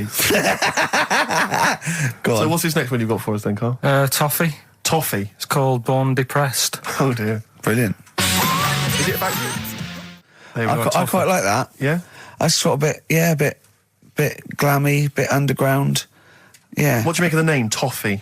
I don't like the name. It's not great, is it? No, but I quite like that track. Quite like the track. I'm If just that's looking at the representative. CD, they've made it themselves, and basically the band feature on there completely nude. Oh. What do you... Well, we know what we think of that. What do you think of that, Carl? I'm not happy with that. Let's have a look, though. Have a look there. That's no point, is it? There's quite a lot of blokes and there's one naked lady. Just having a look, though. Yeah. What are you looking at the blokes? What are you looking at? Why are you looking at the blokes? Knob. Just having a look. But you look at their knob. I can see by the way your eyes are looking. I'm looking at the woman's knob, though. Well, she won't be happy with that. No, that's a bloke, Karl. Yeah, that's where you've been going wrong. Yeah, that's the woman. Yeah, Yeah. that's what I was looking at, that one. The woman's knob, so that's all right. Yeah. Good. So Rick, hit parade or shit parade? I don't know if it's going to be. I don't think it's going to be a hit yet because I haven't got backup. But I think we're looking more about whether they get A record deal. Do you think they deserve one? Yeah, I like. Thumbs up for both of them. Okay, excellent. Well done. All right, well done. And Karl, play the last one then. What did you make of it? Sorry, we didn't ask your opinion. We weren't interested. Like to see him on CD UK. Just like that on the CD cover. Okay. And this last act, I think, is this right? Picture Centre? Yeah. Picture Centre. Picture Centre. My favourite. You like that? Yeah, that's my favourite out of all of them. Good. There's a bit of Amy Mann in there. A little bit Cocteau Twins. Yeah. No, really good. I really like. Really good. Really intriguing that. Karl Yeah. Pilkington? Yeah, it's all right. If you didn't like it, what would you say? It's weird, though, isn't it, music? No, do you know what I mean? It's like, it depends what you're doing. Do you know what I mean? That's all right. If you're just having a game of crib or whatever, it's just on in the background. That's the thing with music. I don't think you can sort of slag any of it off. It's times, and it's depends what mood you're in and stuff. Yeah. So this is a pointless pointless. feature. It's a pointless Points feature. for you. We'll do it well, I again didn't then. come up with it. No, I do. All right, don't slag it off. Okay, we'll do that again then. I was quite enjoying that, but okay. No, do you understand what I'm saying? Well, That it's not worth having an opinion about music. Well, I'm not that bothered. I'm just saying. imagine if he was on the panel of fame and going to be your pop idol. Yeah. That'd be great. He'd go along, and Nicky Chapman go, yeah, you've really improved. I really like that. I don't know what you're wearing. Dr. Fox, you were hot, baby. I loved it. Like your legs, like all your boobs and all that. Brilliant. Come to Carl. Not bothered. All right. Yeah. Brilliant. No, we'll keep it up. Play a record. Yeah. Oh, come on. This is my favourite. Can I change? Well, this is my favourite out of all four of them. Lynyrd Skynyrd. Yeah? Yeah. Yeah. Slam dunk this puppy. Jack and roll over DJ on XFM 104.9. All right? Karl, just an email, a question for you. Can you please let me know which school Karl went to? What school do you go to? Cessav. What? Cessav. Cessav? Yeah. What does that mean? It was on Cecil Avenue. Cecil Avenue in Manchester. Yeah. It's just he says, I'd like to know so that I don't send my kids to the same place. He also says, P.S., does Karl look like Gollum in Lord of the Rings? Yes. He does, doesn't he? Yeah. Yeah, that's very good. Yeah, in fact, I was just putting a little bald wig on you, wasn't I? Like he needs one. Yeah. So, if you Just want some to of the fun and games we have when the songs are on. Yeah, did it hurt? Just a little bit. The bit that worried me is when you said, let me just staple it. Yeah, well, I was trying to get it under your chin because it looked funnier, and he was scared. Oh. Can I just give you a little fact here? Someone's emailed in for you, Carl. They've sent an interesting fact for you. I think you're going to be interested in this. Don't read it on the email. Let me read it for you. I think you'll be excited. An interesting fact from Carl. That's from Toby. He says, Attila the Hun punished some fella who annoyed him by cutting off his arms and legs. You'll love this. And stitching his arms back where his legs should be, and vice versa. Look at his face. Look at the little smile that's just cracked on his lips. That is the kind of fact you've been waiting for all day, isn't it?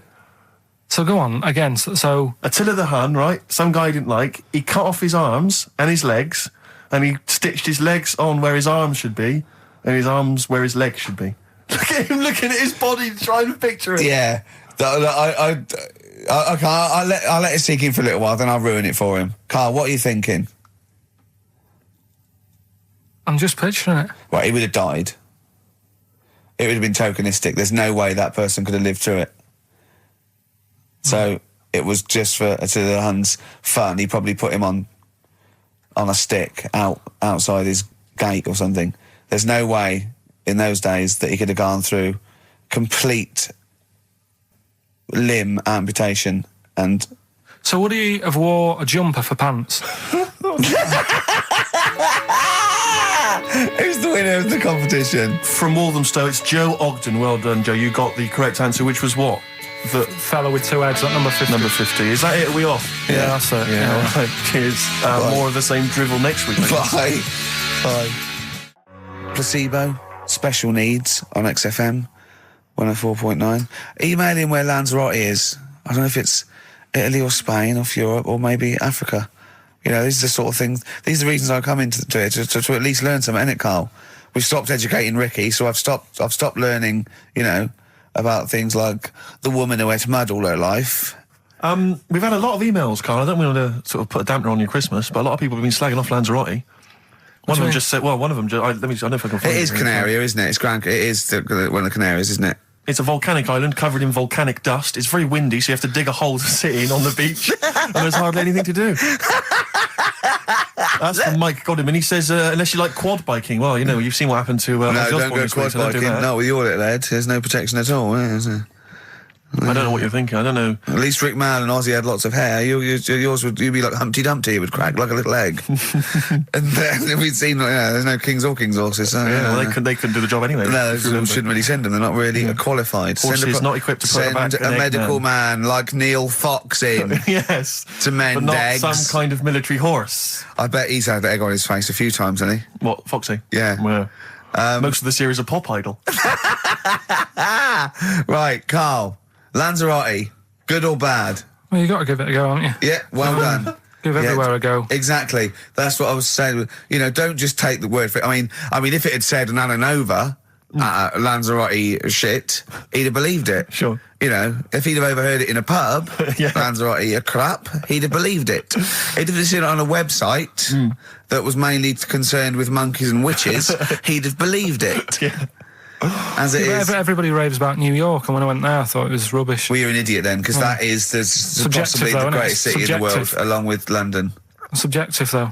That's why they have holiday programmes and that, innit? So you see it and you decide for yourself and that. Yeah, but you saw Venice on a holiday programme, as you put it. You went there and you went, it was rubbish, full of black bin liners. Well, it is. Right. Didn't they show them? It stunk. Didn't Judith Chalmers say that? Oh, it stinks here and there's loads of rubbish everywhere. No, she didn't. Did she mention that? Oh, that's what I mean. So it depends what you want from holiday, doesn't it? Well, yeah. But So... you're an idiot if you don't like New York, so next. Anyway, come on, break up, guys. Kiss and make up. Yeah. Carl, we've had an email. Some old Rockbusters. Someone's emailed in. They wonder if you can get some of your old Rockbusters clues, your old genuine Rockbusters clues. I know Rockbusters has come back. Well, of course he can. It's the way his brain works. Well, indeed. But I think you'll... maybe you can also enjoy the challenge, Rick. Yeah. And you at home. I remember them as well, because I remember how angry they made me. Here's some old Rockbusters. That army's got some nice trenches. DW. That army's got some nice trenches. DW.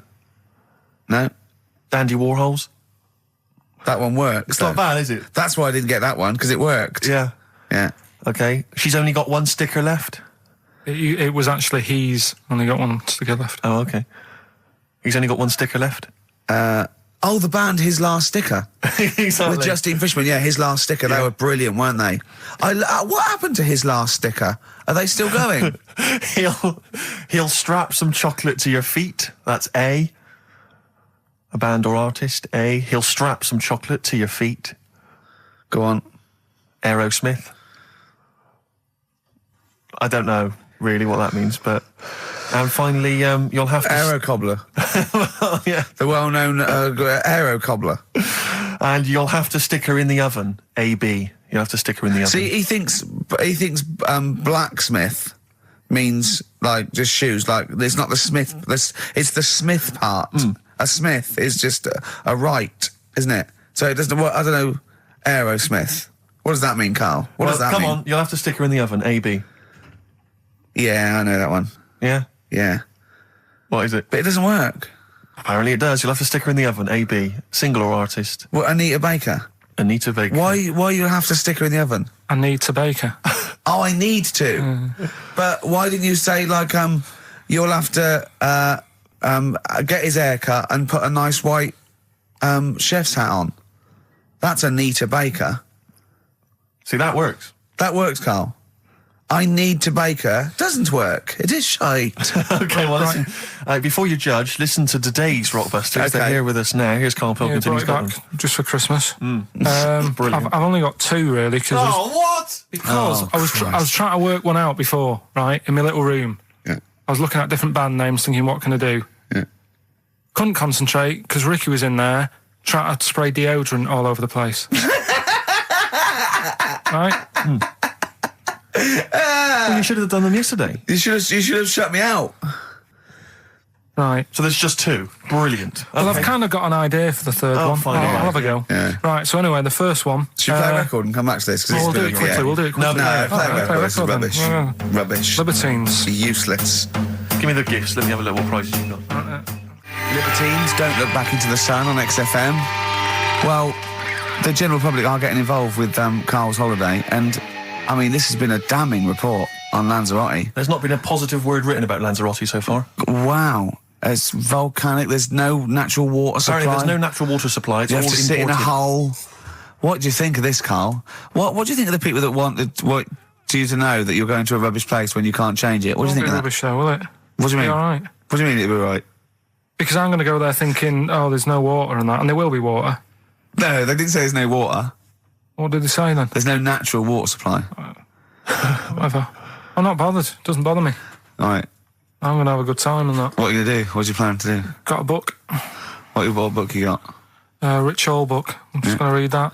Brilliant. And the weather's better than here, isn't it? Yeah. So... Someone emailed just now. They said they're listening online and there's a problem with their computer and everything's sped up. The music's sped up. Our voices, Rick, are sped up. Except Carl's. That's how slow he speaks. So when everything's sped up, he sounds a normal. No Blue Sky, The Thorns. That's beautiful, isn't it? On XFM 104.9. Carl, you're losing your rag a little bit. What's the matter? Nothing, go on. See? What's the matter? No, what's the matter with I've Carl? got something to cheer him up. Someone's emailed in, Emma's emailed in, she said that for those that know, those in the know, they referred to Lanzarote as Lanzagrotte. Brilliant. He's a bit fed up. He's got 2 CDs for Christmas from a company that's he's been with for 6 years. He's a little bit grumpy about having to answer the phones. Letter to Hermione. David Bowie. Well, we've had the most convincing answer that it's about 290,000 actual words, but possibly 3 million in our vocabulary, using all jargon and scientific stuff and all that. Sure. 290,000. Still a lot, isn't it? It is a lot. We know so little, don't we? Apparently the average person has about 20,000 words in their is it? vocabulary Right. and uses maybe 2,000 a week. Really? Yeah. Carl, obviously, slightly bringing that average down. Carl, what do you think of that? Single figures. What's the matter? Get by. Why have you got to use longer words messing about and that? Told you. That word about old. Anti-dipuian or something. Just say old. That's a bit old, isn't it? That's a bit anti-Ian and that. What's the point? Yeah. Get to the point. Sure. Busy.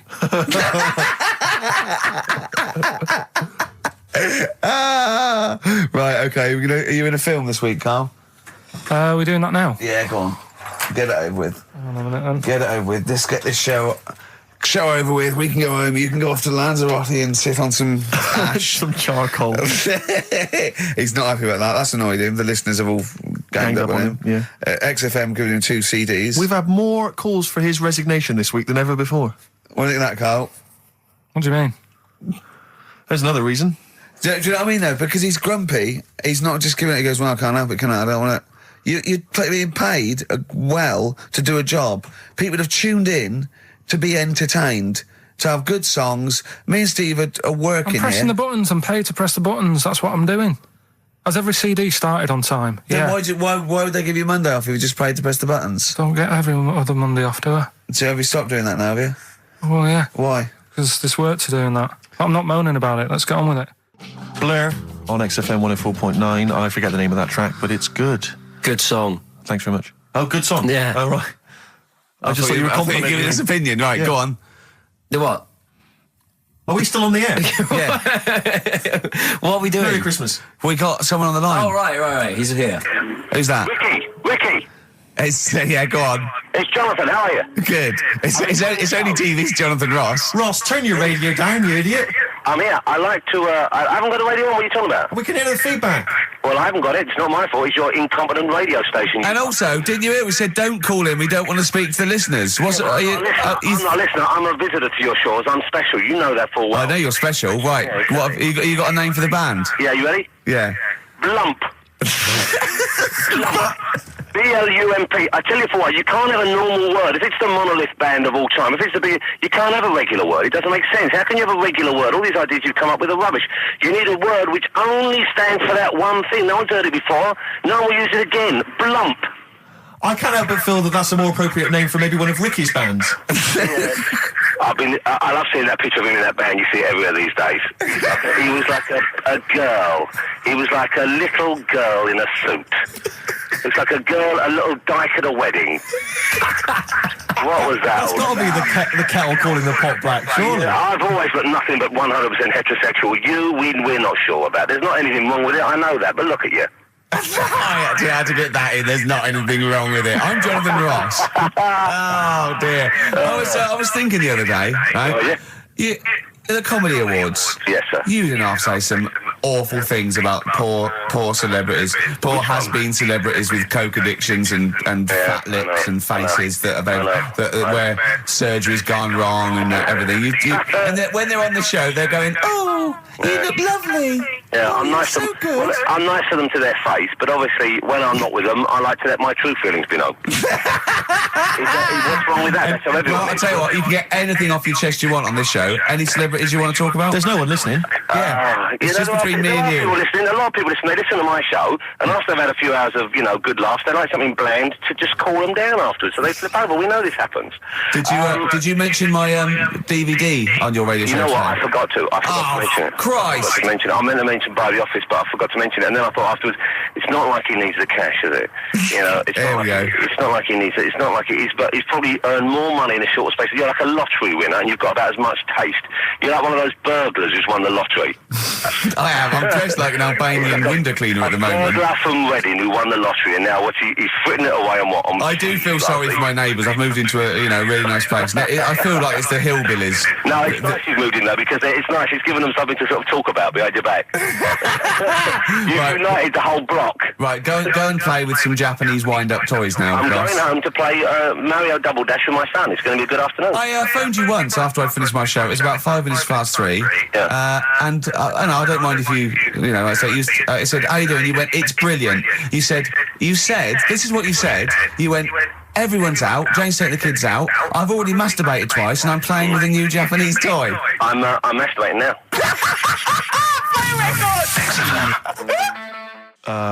Kings of Leon, Wasted Time on XFM 104.9. Sorry, I was sidetracked there by just some of the band names. Now listen, I want to put in 2 of my own. I want to win that pile of tat out there, right? I've got 2 names here, okay? We should just remind people in case they've just tuned in.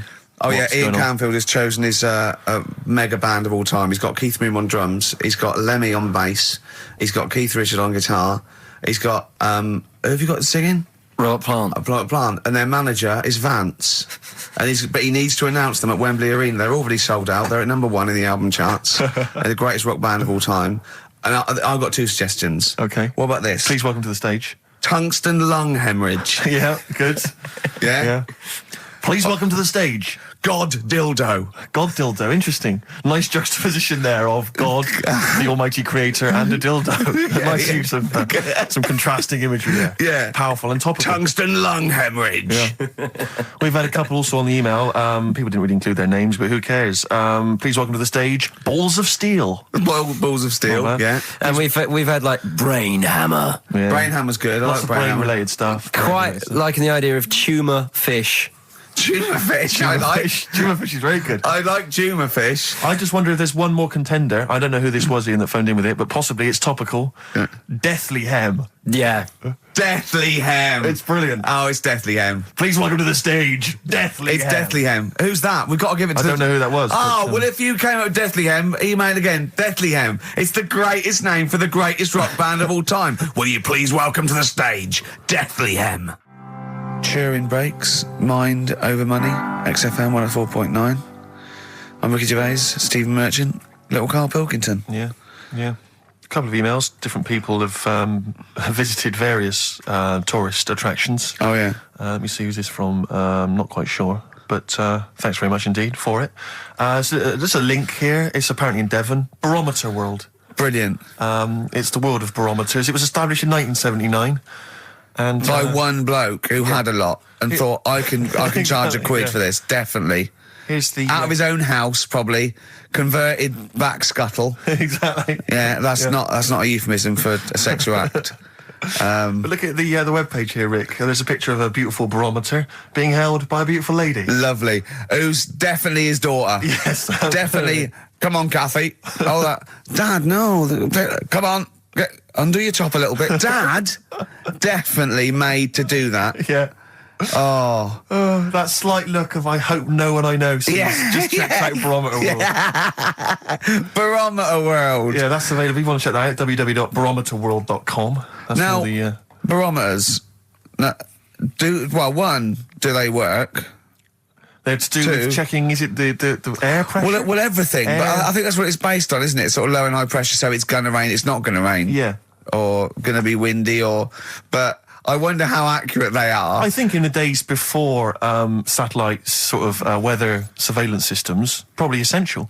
Yeah. Nowadays. As essential as hanging some seaweed out by the back door? Probably. I think it's probably similar. I think it's the same one as holding a needle and thread over a pregnant woman. If it goes clockwise, it'd be a boy. Yeah. Yeah. The thing about a barometer is how far into the future can it predict? Exactly. How do you know? If it's a case of you may as well stick your head out the window to see if it's raining. Exactly. This barometer goes, oh, it's going to be windy and rainy. When? The barometer goes, soonish. Yeah. So I can't say, but it will, well, within the 7 days. I don't want to be specific because you'll have me. Yeah, you'll yeah. I don't want to. But I mean, I'm just a barometer. I'm not really a weather person. Analyse the information. Yeah, brilliant. What's in there? What's happening in there? What chemicals are being affected? How does it work? I don't know. I assume it's probably something. Wait a minute, let me email Barometer World. What could it be? It could be quite interesting. It could be mercury that's based on a sort of temperature. It goes up with. Oh no, but it's not temperature, is it, barometer? It's pressure. So it's probably just very fine. It's like a fine, very, very fine needle, isn't it? This is almost as embarrassing as last time we were on. We couldn't figure out what the name of the leader of China was. Was it the King of China? The Prince of China? Oh, this is when we were trying to imagine what it'd be like if all the Chinese people at once jumped up and down and made a big tidal wave. Tidal wave. But if you do know what the name of the leader of China is, we don't mean the name of the particular person in charge, but if it's a king of China, the emperor of China, the chancellor of China, the prime minister of China, didn't it? No, that was Japan. Yeah, this is it. I don't know what's the big guy in charge. Is he still the chairman? I know Chairman Mao was important. I think he was just the chairman. I think he just governed all the big meetings. Yeah, I don't know. He just kept the minutes. Head Chinaman? Head Chinaman. The major Chinaman. The top Chinaman. Number one Chinaman. Do you know what? We're going to be honest here. We know so little about China. It's true. We know so little about China. Yeah. It's embarrassing. But if you've got any interesting facts about China, then email in ricky.gervais@xfm.co.uk. Also, I imagine the email address to use if you're going to take part in this week's Rockbusters. I did read an interesting fact. I'm researching. I'm doing a show called Politics, and I was researching. And there's a thing about sweatshops. Yeah, no, sweatshops. Like Nike. There's these facts, right? And these people get like a few cents an hour, and the CEO, I forget his name, for a Chinese woman to earn his 5.2 billion, she'd have to work 8 hours a day, 7 days a week for 10,000 years. But Steve, they don't. They don't. They obviously don't want to. Exactly. They don't want to. They don't want to. Lazy, Rick.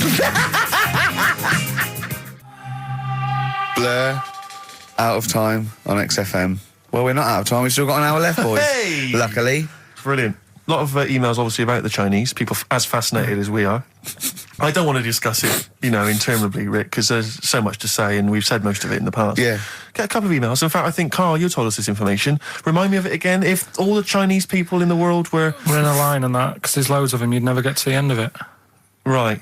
No, it's not that. It's no. If all the Chinese people formed a line and started walking out of China, you'd never get to the end of it.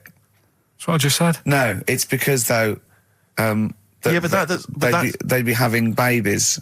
You know what I mean? Still, it'd be adding to it all the time, wouldn't you? But would they be walking and shagging and having babies as they're walking out? Yeah, that is. I'd love to see someone organise that. Maybe the Record Breakers team. I tell you what, I'd love to see Ross McWhirter or Norris, who is it? Who's the one that's alive? I forget Norris, I think. Norris, right? I'd love to see him to coordinate that. Yeah. 1.2 billion little Chinese fellas. Boy, girl, boy, girl, boy, girl. Yeah. And where are they walking out of China? Which exit are they taking? They're taking the... Through Tibet? Or? I think it's the Gate 9 Slip Road, the M43, right. to St. Petersburg. Right. And they go, and walking and shagging. Yeah, exactly. Yeah. Because some presumably are dying as they're leaving. No, but they live to 120. That's true. So they claim. So, well, we know Carl's theory on that. Do you want to just tell new listeners your theory about when all these Chinese people get the records for oldest people in the world? Come on, what's your theory, Carl? Leave it. Carl, just that they're probably lying. Why? That's all. Because a lot of them don't age that well. Some of them do. A lot of them don't, and they always look older than they are. I read the other day, right? Do you know the one who was the oldest woman in the world, right? Chinese woman, right? The way she did it, it was... She didn't die. That was her secret. Yeah. What she did, she got up every day and didn't die. No, she was like awake and that, and then she'd have 2 days just sleeping. Right. So she wasn't really that old. What do you mean? Well, she'd only sort of lived half of her life in a way. Well, we all live 2/3 of our life, don't we? No, but she was like awake and that, and then she'd go, I'll go out of bed. And then that'd be it for 2 days. Carl, you're a second-time buyer, aren't you? Yeah. Bought one in Manchester. Lost $7,000 on that one. Well, don't buy in Manchester. No, it's a good flat. It's just it wasn't... I didn't buy it to sort of make money. I thought I was going to be living there like all my life. And then a job came up here, and it was like, oh... You bought your first flat in Manchester. You assumed you would be living there for the rest of your life. Well, I wasn't in a rush. Play record, you're an idiot. Hang on a minute. So have you got a property portfolio? Have you got the 2 houses now? No, I've got rid of that one. Oh, you sold that one? Got this flat. £7,000 loss. Got this flat. I'll tell you something that is interesting. Hold on, though. What? £7,000 lost. Yeah. It's a flat in Manchester, but it could only cost about £8,000 anyway. Right, Steve, something they do now, right, they've got to do by law when you're buying, right? I was looking at one in London, right? It's haunted. They've got to tell you now. Right, don't talk shit. I'm telling you now. Play a record. I'm telling you now. Yeah. There's no such thing as ghosts. That is ridiculous if that appears on a legal document. Right, if there's anyone who sells flats and that, does that for a living. Yeah. Right, email in, because I'm telling you now, that is a fact. She sort of dropped it in. I said, oh, nice feel here. And she said, yeah, well, that'll be the ghost. Just dropped it in, that's all they've got to do. And then I was like, what? And they went, oh, yeah. That's all I've got to do, is it? So that's the legal thing. Did you drop it in? So in court you go, did you drop it in? Yeah, I dropped it in. Play a record, you're an idiot. That's David Gray, and this year's Love, if you're in love. I hope it lasts. It's only January. What you got for us, I just Steve? thought we ought to maybe go through some of the emails. I mean, I don't want to query the calibre of some of the emails we get sent on this show, but here's a typical one, Rick. Go on. There's no name, it's just from Glicko, that's his email address. It's just a question to you, Rick. Did I see you walking around Marylebone High Street last Sunday? Yes. Okay. Well, I don't know. Well, I mean... I was in Marylebone High Street last Sunday, yeah. Yeah, but did you see Glicko? I didn't see Glicks. Okay. I didn't see the Glickster. But all right, this is one from M. Ricky, what do you think of Richard Bacon's show? I can't decide if he's better than you. Nor can I. Any thoughts? Nor can I can't help her out on that one. Sure. That's a really personal thing. She's got to dig deep. She's got to look at both of us. She's got to find out what she likes. Yeah. And then whether I provide more of that than Baker's. Yeah. I mean, you know, Baker Foyle's brilliant. Yeah. I'm not going to put myself up against him, so I can't help you. Next, Steve, next. Well, there's a lot of emails last week which were saying how much they enjoyed the Christmas specials. Thank you very much for that. It's very flattering of you. Cheers. There was also a couple... there was one that it was a guy... I'm sorry that I think I might have deleted it, but I should have sent a reply, because there was a guy from Canada saying, if there any chance you're around in March, whether you could pop in and have a surprise birthday dinner for his wife. Oh, why don't you keep that? I know, sorry about that. I can't let it go now, can I, you idiot? So, Okay. I don't... I really apologise for that. Yeah. There's also... This is interesting. This is more for Carl, really. It seems unlikely. Is it from a doctor saying you're an idiot? We've got plenty of those. I tend to delete them. Okay, all right, yeah. Look at his face. No, it just says, don't like to complain, but I won the film competition about 5 or 6 weeks ago, and I haven't received my prizes. Oh dear, that's all Carl has to do on the show. We provide the chat, the records, the light entertainment. I mean, the glamour. Strokes of comedy genius. All Carl has to do is send out the prizes and say there was a monkey that was a bank robber at 5 to 3. Yeah. What's your excuse, Carl? Do you remember her winning? I've got all. Well, you calling her a liar? Well, I am, because I don't remember ever seeing. Right, he's calling her a liar. So, Joanne Ogden, you're claiming, is just making this up. She sent this in on a whim, trying to fool us and get some cheap tat. Wow. I don't believe that. I don't believe anyone would lie to try and get Knowing Me, Knowing You on VHS. I really don't. Well, I'll look in the records, because we keep all the details, so... Do you know what I mean? Right. Well, one of you's in the wrong. Do you know what? Knowing you, Carl, I don't think it's Joanne. No. Has anyone else ever emailed in saying they haven't got the bag of crap? No, they haven't. They haven't. Well, yeah, one mistake's one too far, because that's one person. So, you might send out 30, but that one person, that's the first time they've won a competition. They want the history of Wind narrated by Donald McIntyre on VHS. Yeah. And, Stephen King's It on Betamax. Yeah. No, sometimes they want the best of Primal Scream on a cassette. Exactly. So, You've got to make sure you're sending these prizes away. Yeah. Final email from Andy. He says, the webcam is pointing at the ceiling. Is it because the air conditioning vent is more exciting than what happens on the show? Let's put that down now. I think that's absolutely right. Hold on a minute. Now, just if someone... Is that good? People love the webcam. I don't know what they're interested in, because all they get is a picture of Carl's big head. It's not as big, it's just round. Oh, get it right. Yeah. Carl, I'd like you to play the next tune. I got sent a little cheeky primer for The Cure's Join the Dots. It's B-sides and rarities, lots of stuff from them, from all over the ages. And it's amazing how good their B-sides are. Here's one of them playing. Yeah.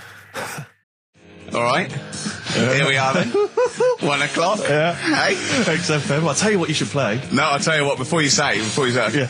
We're back then. Yeah. We're back in town. Well, that was what I was going to say. You should play Boys Are Back in Town. No, this is Boys Are Back in Town. You should play that then. It's just it. Talk then. Someone should talk. It's obviously already a shambles. Can you believe that? I'm amazed that we're back on the air and it's already a shambles. What are you doing? What? What are you talking about? I'm talking. No one was speaking. The record was ending. No one was speaking. It was just... Well, I might shoot off. Already, I might shoot off. It's like nothing's changed. Boys Are Back in Town on XFM 104.9. We're back then, aren't we, Carl? I'm Ricky Gervais, with me Stephen Merchant and Karl Pilkington. I'm not coming back. I'm definitely not coming back. Oh, care someone. Care that I'm not coming back. Rick, I seem to remember at the end of the last time we were on, what was that, 3 months ago? Yeah, 3 months Carl ago. said he's never going to do the show again. There was nothing that was going to bring him back. Yeah. He didn't enjoy it, wasn't going to do it. All a ruse, right? Really? Yes. I've known him been coming back for about 2 months, you know, because he's got our agent now representing him. I thought he was a fool. I haven't really. Why? Well, what's he done for me? What's he done for us? No, I know, but I mean, he's your agent, so, and he's sort of calling Graham. And it was all a con, so Carl could get Mondays off. Poor Graham, the station's struggling enough as it is. Yeah. It's like running around like a headless chicken. Yeah. No one's listening. That's why I don't bother talking on a record then, because there's no loss to London. Sure. Right? It's pointless, this show. We don't do it for the money. We don't do it for the kudos. I don't know why we do it. No. Is there anything on telly at this time? I could have had a lie in. I know. But, it's all a ruse to get Mondays. He's got Mondays off now, because he has to do the show, 2 hours, right? And he's still getting paid. And it's all a con, because he knows that he's holding him over a barrel, and it's like, we've got to keep Carl happy. Right? I had Mondays and Tuesdays off before Duncan got involved. No, but you know what I mean, though? And it's like, poor Graham, who's the MD, that in charge of the thing, probably pulling his hair out, worrying about the station, right? You know, it's a sinking ship. And then Karl comes along, well, I'll do it, but I want Mondays off. He's probably sitting home now. His family, he's probably ridiculed by his wife. His kids almost certainly would have lost all respect for him. That he's been fooled by Karl Pilkington. He calls his mates and goes, I'm busy, Graham. I don't, I just can't think. It's embarrassing. But do you know what I mean? And you think it's funny, and you think you've got one over him. He's going, Monday's off for 2 hours. Yeah, you do. You think, and now you're embarrassed we've said it on air. But you're only conning yourself in the long run. Because, do you know what I mean? I hate that sort of, the world owes me a living, what can I get out of the world? What are you going to give back to the world, Carl? What are you doing now then? Are you going to prepare Mondays? What have you prepared for this show now? You've had 3 months to prepare. Yeah. What have you got? What have you got for us? Okay, what's happened in the last 3 months? What? In this place or just my life? Well, what have you got for us? 3 months, we're cloning about, you get Mondays off, you're getting paid for it, you've got a cushy deal, you're having a laugh, you're taking the piss out of the management, right? So, what have you got for us? Give it to us. I've kind of, updated Rockbusters a bit. Right, brilliant. Yeah. Right, so, and you said don't mess with it. If something's good, don't mess with it. What do you mean it wasn't good? It was never good. It was never good. Of course we had to fix it. It was fun to do. It was a laugh. I mean, I imagine it was much more fun for me than the 450 listeners. You know what I mean? I enjoyed it. I enjoyed squeezing your head and dressing you up. No, but that's just it. When I had a meeting with Graham, right, I said, look, I'm not being funny. I don't want to do it anymore. Yeah. I've had enough of it. Yeah. And he was like, oh, what's up with you? You sounds like you have a right good laugh. I said, yeah, but that's all good acting and stuff. I said, it's hell in there. I said, he's talking about Vietnam. Yeah. I said, having my head squoze, right? What? Squoze is still not a word. We've been away 3 months. It's still not a word. Right. Yeah. I said, he's putting a dustbin lid on my head. Yeah. You told this to the MD. He's hitting me with a tray. Yeah. He's chucking toilet paper at me. Yeah. And he said, yeah, but that's all over 2 years. I said, no, that was the same day. So, okay then, what has changed in 3 months? They're listening, they've been listening for 6 minutes now. Come on, give us something. Bit of Nickelback. What's happened in 3 days? 3 months? What, in my life or in here? Nothing's happened here, nothing's changed here. Right. But, I don't know, do you know last time we were on? Yeah. Right? And, I was telling you about the woman over the road, where I live. The one that walks around naked? There's a woman who walks about the flat naked, This right? is when Carl was watching a woman naked, then she saw him looking, so what he did, this is the genius he did to get out of this, he pulled his pants down, so he was naked too. His girlfriend comes in and goes, Carl, what are you doing? He went, I can't tell you now, but don't look out of the window. Yeah, go on, sorry. That woman, she's bought some blinds.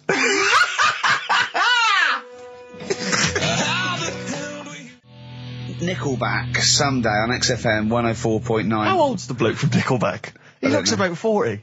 It reminds me of, you know when a kid's made up a fate to look like a lion? Yeah. Do you know what I mean? It's the Wizard of Oz lion. Yeah. But, good tune. No, I'll be controversial. I think rock rules the world again, Steve. Well, I'd hope so, mate. Do you know what I mean? Are we going to hear some rock later in the show? We're going to hear lots of rock. Excellent. In fact, I might even play a little bit of Rainbow. Blimey. Just to, rewind. We've got the darkness, but Sure. I want to remind them where it all came from. Yeah. You heard the Liz. Yeah. You're going to hear the Bo. Cheers, mate. Thanks for that. No, just high five. Yeah. So, Carl. Yeah, keep it real. Here we are then. Oh, incidentally, before we carry on, I just thought, it's weird, I was reading some of the fan emails and stuff we've got, and one of the things a lot of people like, it divides the listeners, is your laugh.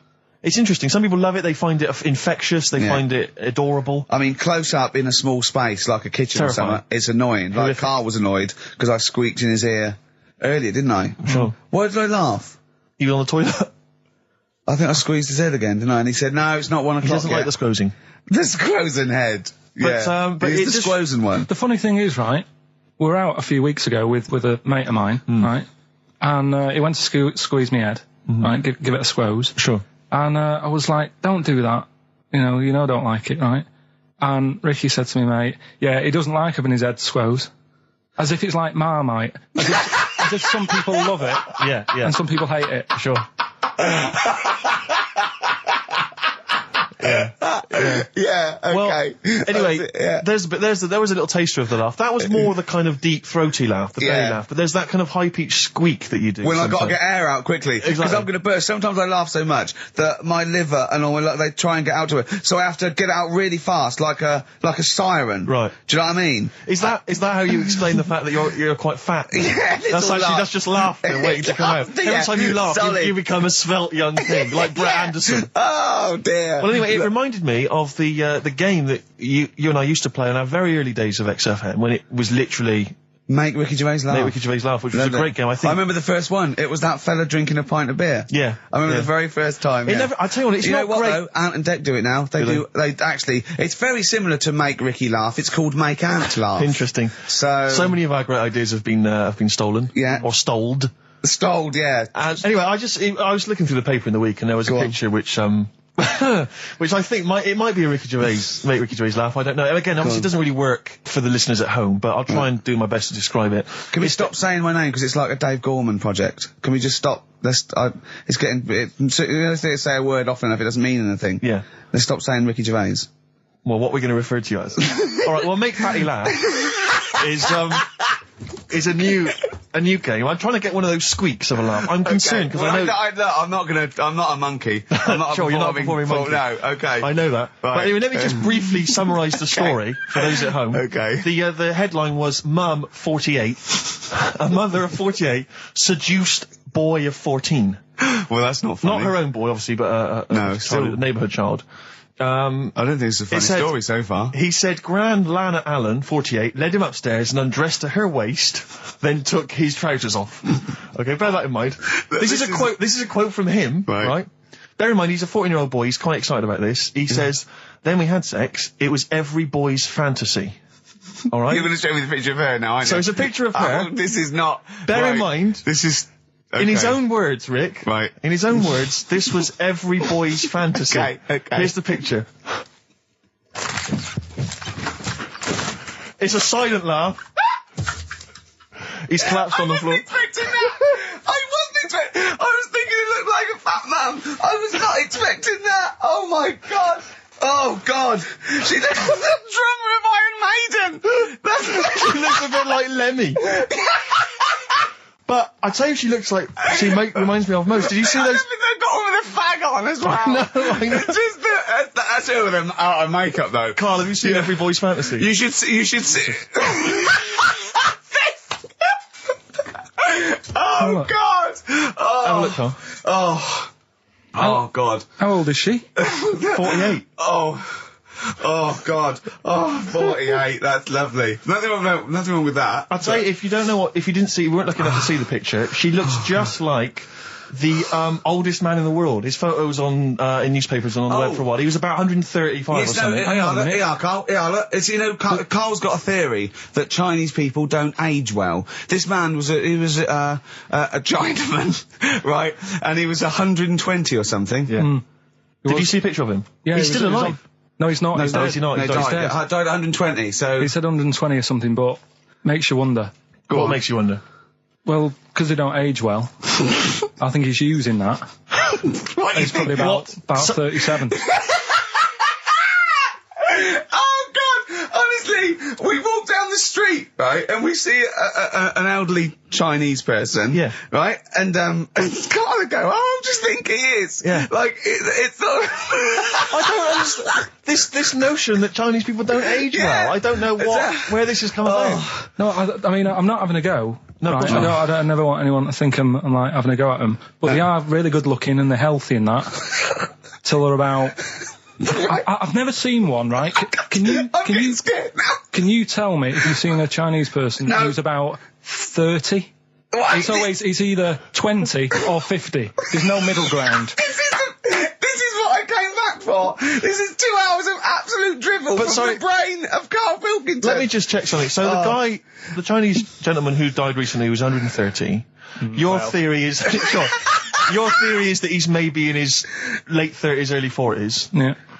This is an elaborate conspiracy on his part, because obviously whenever they talk about the oldest people in the world, it is always a Chinese person. Yeah. Invariably. They do, yeah. I mean, they seem to win that every year. Go on. So your theory is that in those small backwater villages in China... Ross McWhirter comes to a little village. They go, the Guinness guy's on the way. He goes, well, until recently, the oldest person in the world, how old are you? And they're so embarrassed, because they think they look about 120, they go, 120, they go, really? They go, yeah, can I have his birth certificate? No. In fact, I think this Chinese bloke it wasn't verified with the conspiracy because he didn't have his papers. Didn't have his papers, no. So is this the same one or a different fella? I think it might be the same guy. I'm not sure. Try it on.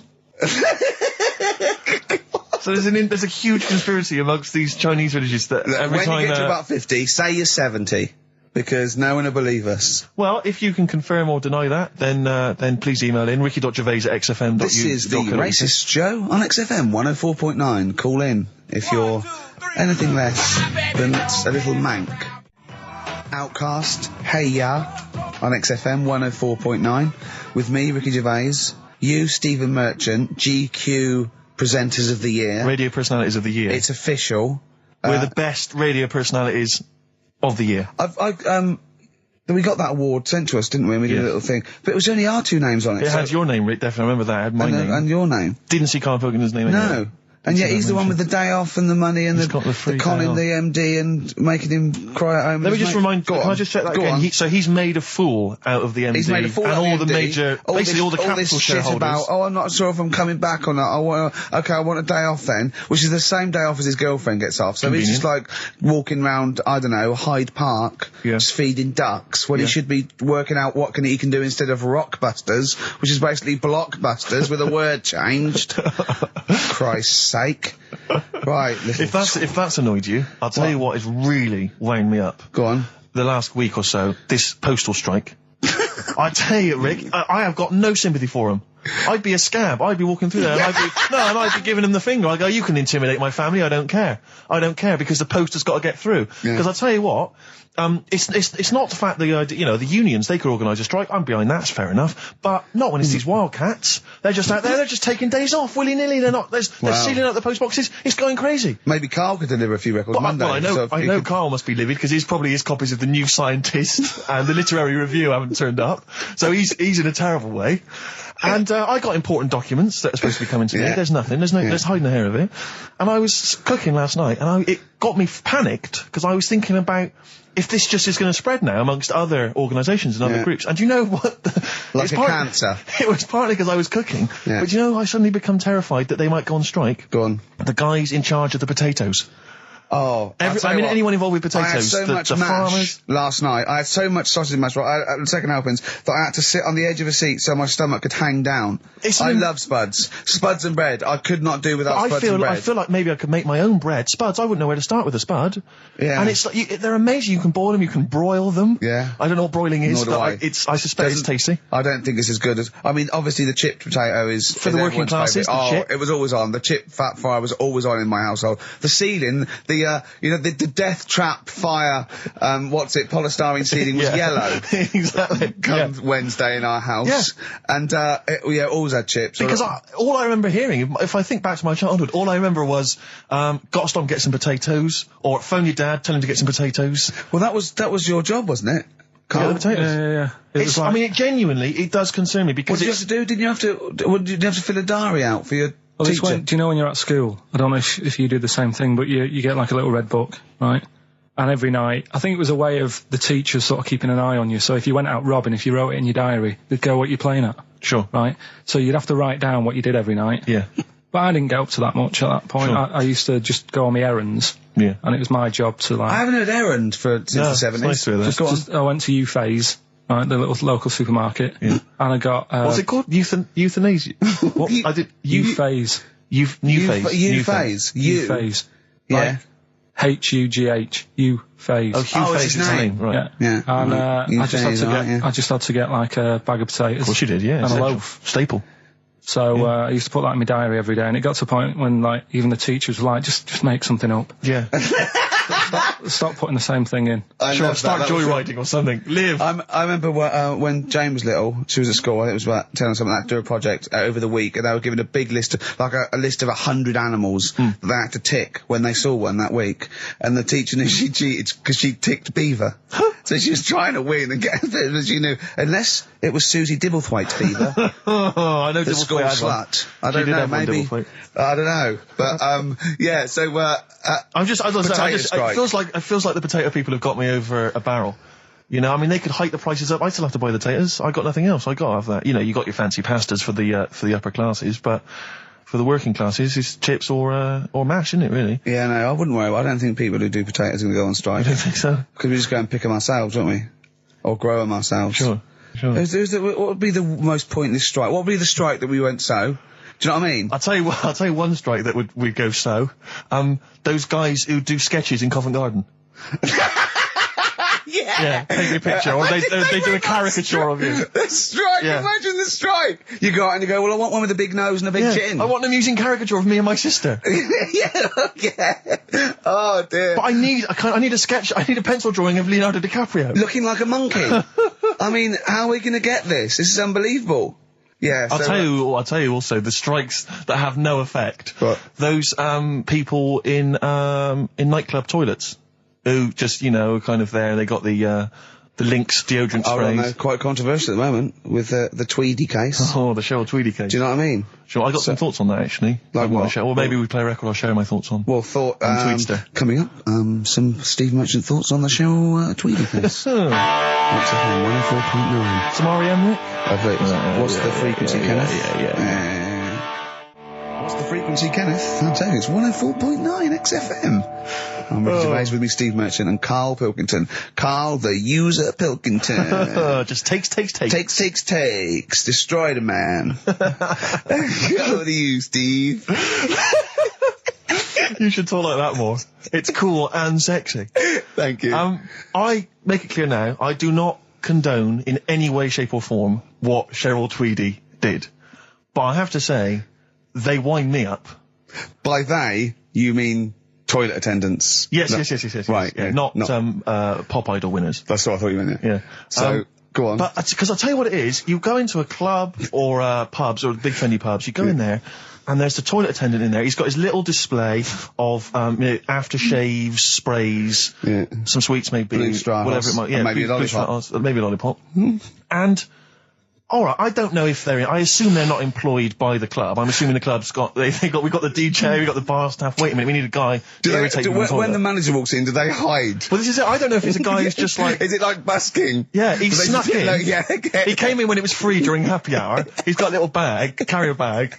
He snuck in the toilet. But the thing is, it's the fact that toilet attendants, fair enough. I mean, I'm happy if a toilet attendant sneaks in under cover of darkness, cleans it for me, and then shoots off. But it's when I have to see them there. I feel guilty because it's like, I maybe wash my hands, I'll forget he's there. He'll hand me a paper towel. Suddenly I got to tip him like a quid or something. It annoys me because I wash my hands at all. I don't usually wash my hands. I sometimes don't even bother getting my knob out. I do it where I stand and change my trousers when I get home. Exactly. So it annoys me I have to go through this charade of getting it out, slushing out of it, shaking it dry, and then washing my hands. See, if he did any of those elements, I'd tip him a quid, Pop it out. But not to hand me a paper towel and get it myself. And it's this guilt, and sometimes I'll hold it in because I'm nervous I don't want to go back in there. What annoys me is like a posh award ceremony, it's a pound of piss. It is a pound of piss. Do you know what I mean? So, or in a top hotel or something. Yeah. It's absurd. And I'll tell you what's worse than that. I know that he's doing it because he's got to feed his kids, but it's the fact that I've got to look him in the eye. You know, it's like he's humanised. You know, if he was only dehumanised, Rick. Yeah. If I could see him and I didn't think he was a human being, I wouldn't feel guilty. If he could sort of hide under the urinal, perhaps, or if he could hide underneath the sink. Like Thing from the Addams Family. He just puts out, you know, just pop a hand out. Doesn't say anything. Just hands me the paper so you don't towel. even see, like, you know, hand go, and then I'd put a pound in, I'd take the thing, put a pound in, nick a lollipop and run away. No aggro. Exactly. It's the fact I got to see them and I feel guilty because, you know, I'm on the radio, I've got a cushy life. I know. Here's a guy who's just trying to make ends meet. It makes me feel bad, it ruins my evening. Yeah. I'm just pleading for them. Can they not do it anymore? Can they maybe get a job? Illegal mini cabin or something? Please. Born Again, Star Sailor on XFM 104.9. We're back. It's the 1st of November. Ricky Gervais, Steve Merchant, Karl Pilkington. It's the same old email address if people want to get in touch. ricky.gervais@xfm.co.uk. We've had a couple of emails, Rick. Someone, actually Ian, he's emailed in. He said that because of the blinking postman, it's his wife's birthday today. She's had no cards or presents because, presumably because she's got no friends, but also because of the postal strike. But you won't be able to use that excuse for Suzanne's birthday again because she knows that the postal strike won't be on around that time. All right, Carl. But anyway, so would you just say happy birthday to Tracy? Have those condoms run out yet that you got for Christmas? Carl? I've still got them. Have you? Just say happy birthday to Tracy. Happy birthday, Tracy. Happy. And hello to Aidan, who's phoned in to let us know he's actually listening in Northern Ireland. Oh, so we've gone international. Sure. Now there's also a questionnaire has been sent in by Ruth Chamberlain at Cordwainers College. Cordwainers College seems a weird. Cordwainers. It used to, yeah. It's either used to be a poly or a laundrette. I think it's yeah. Anyway, it's something that she's doing for, she's studying product design for the fashion industry. And anyway, she's got, some questionnaire. And we're too busy and important to fill out the questionnaire. But we thought maybe you could answer it, Carl. Carl, he's yawning, he's looking round, he's only got to do 2 hours and he gets a whole day off and he's getting paid for it. Do something, Carl. Be grateful. You've probably ruined a man's career. He's ridiculed now for doing this. He's so weak where he should have squoze your head and kicked you out of the building. So, let's have a little bit of effort. You've only got an hour and a quarter to do, then you get 2 days off, alright? Alright. Right, Carl, it's a questionnaire about happiness. Oh, yeah. There's one person... Well, that should answer it right where. The first question, Carl, on a happy scale of 1 to 10, where are you on the happy scale? Is it at this moment or in general? Well, I would say generally. Okay. Yeah, but you don't always have to, like... I mean, I think I'm happy in that, but I don't always show it. You never show it? No, but it doesn't mean I'm not happy in that. Like, I'm alright at the moment. I'd say I'm probably on about an 8. I was probably on about a 9 when I woke up, right? And then, sort of fell out with Suzanne over her haircut. Yeah. Right? She went for a haircut and came back with something that I didn't like. Sorry, what did you say? So when your girlfriend walked through the door, she had her hair done, you said, I don't like it, alright? She could tell by the look on my face. But don't you say, no, I'm happy with it, I just can't tell. I'm loving it. Because then she won't have it done again. Oh, Carl, I just cannot get over you. I really can't. No, but you haven't seen it. Right? Oh, So then I was fed up, but then I thought... Sorry, what authority have you got to talk about haircuts? Yeah, you had officially from a barber in Manchester above a railway station in a shack, it was £2 a cut, told you had the hair of a Chinaman. Well, you wish you had the hair of a Chinaman now, you got no hair.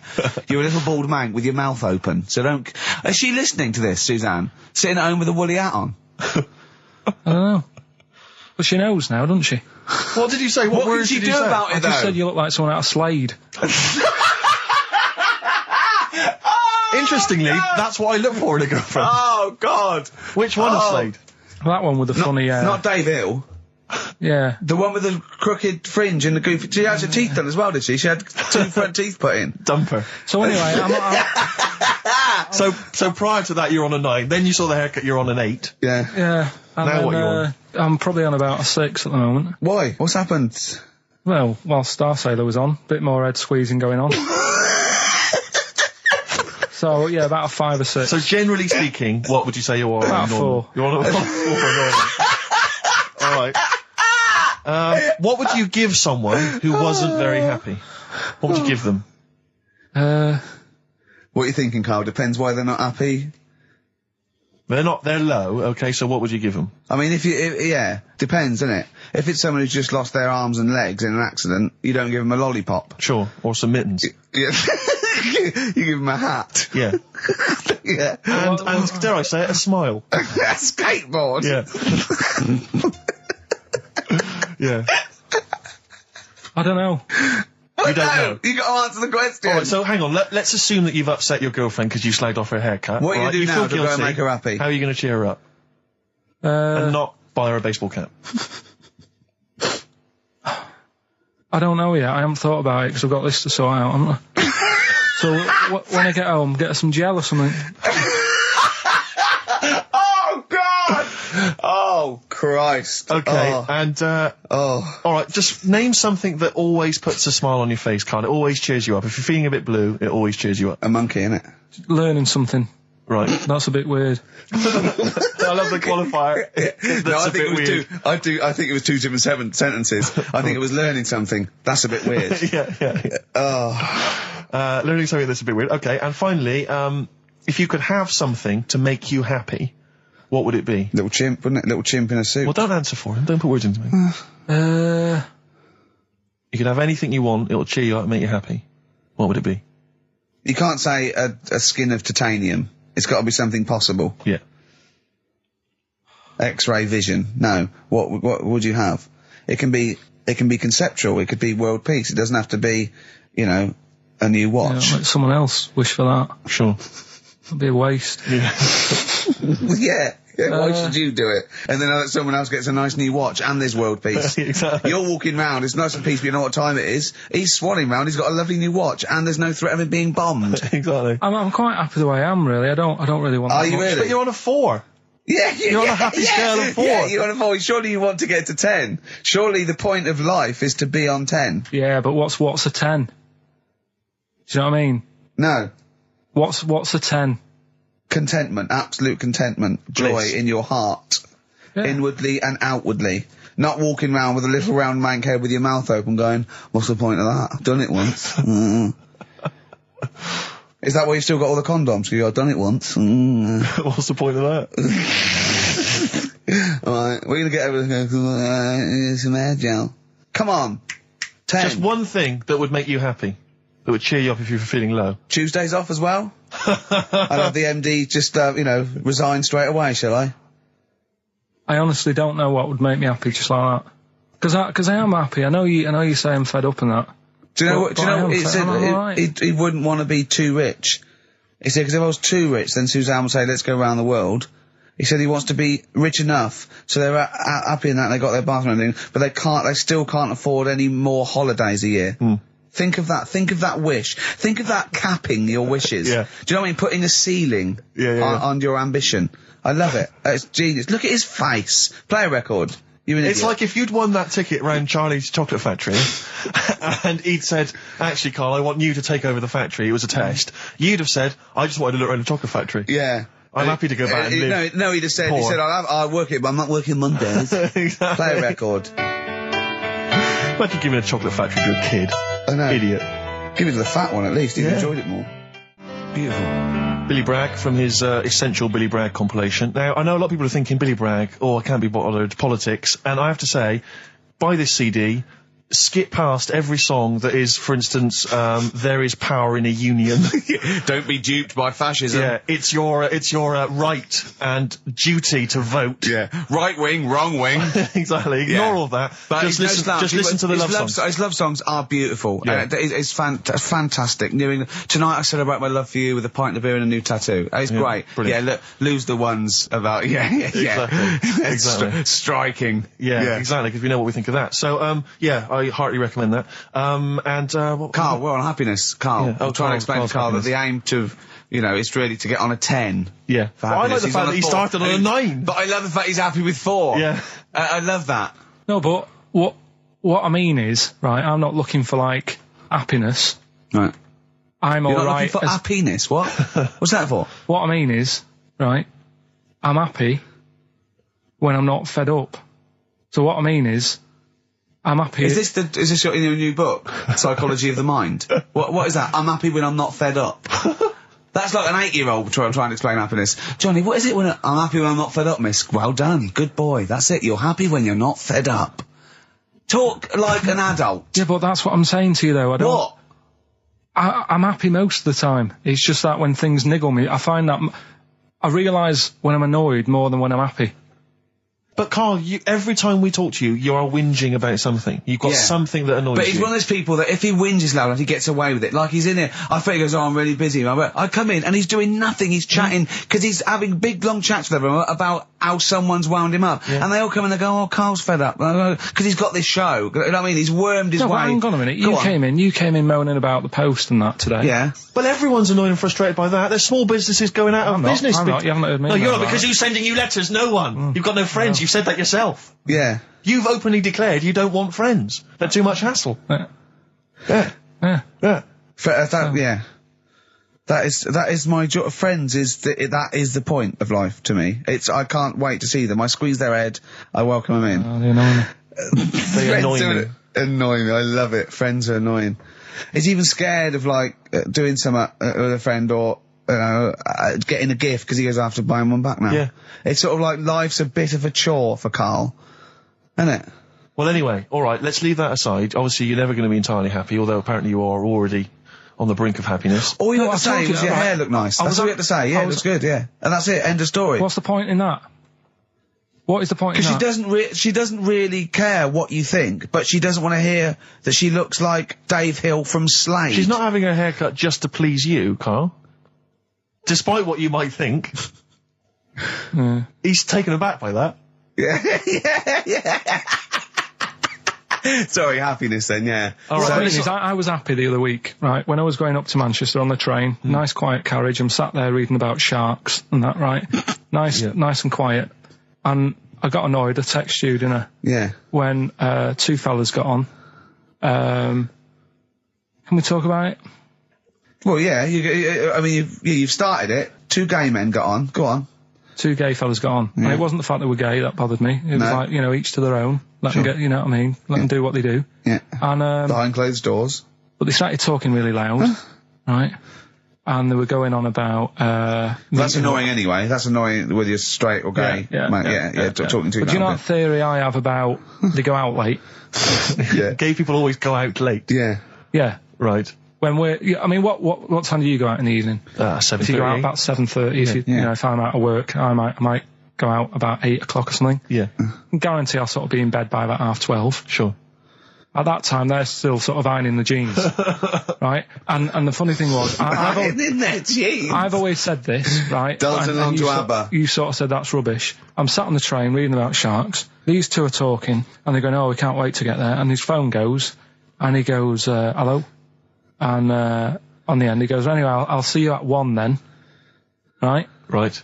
So I thought, well, maybe that's tomorrow. Could be 1 in the afternoon. That's when most people would meet. Yeah. And then he carried on talking. Most people would meet. Carried on talking, and he goes, yeah. So anyway, like I say, see you tonight. 1 o'clock is meeting someone.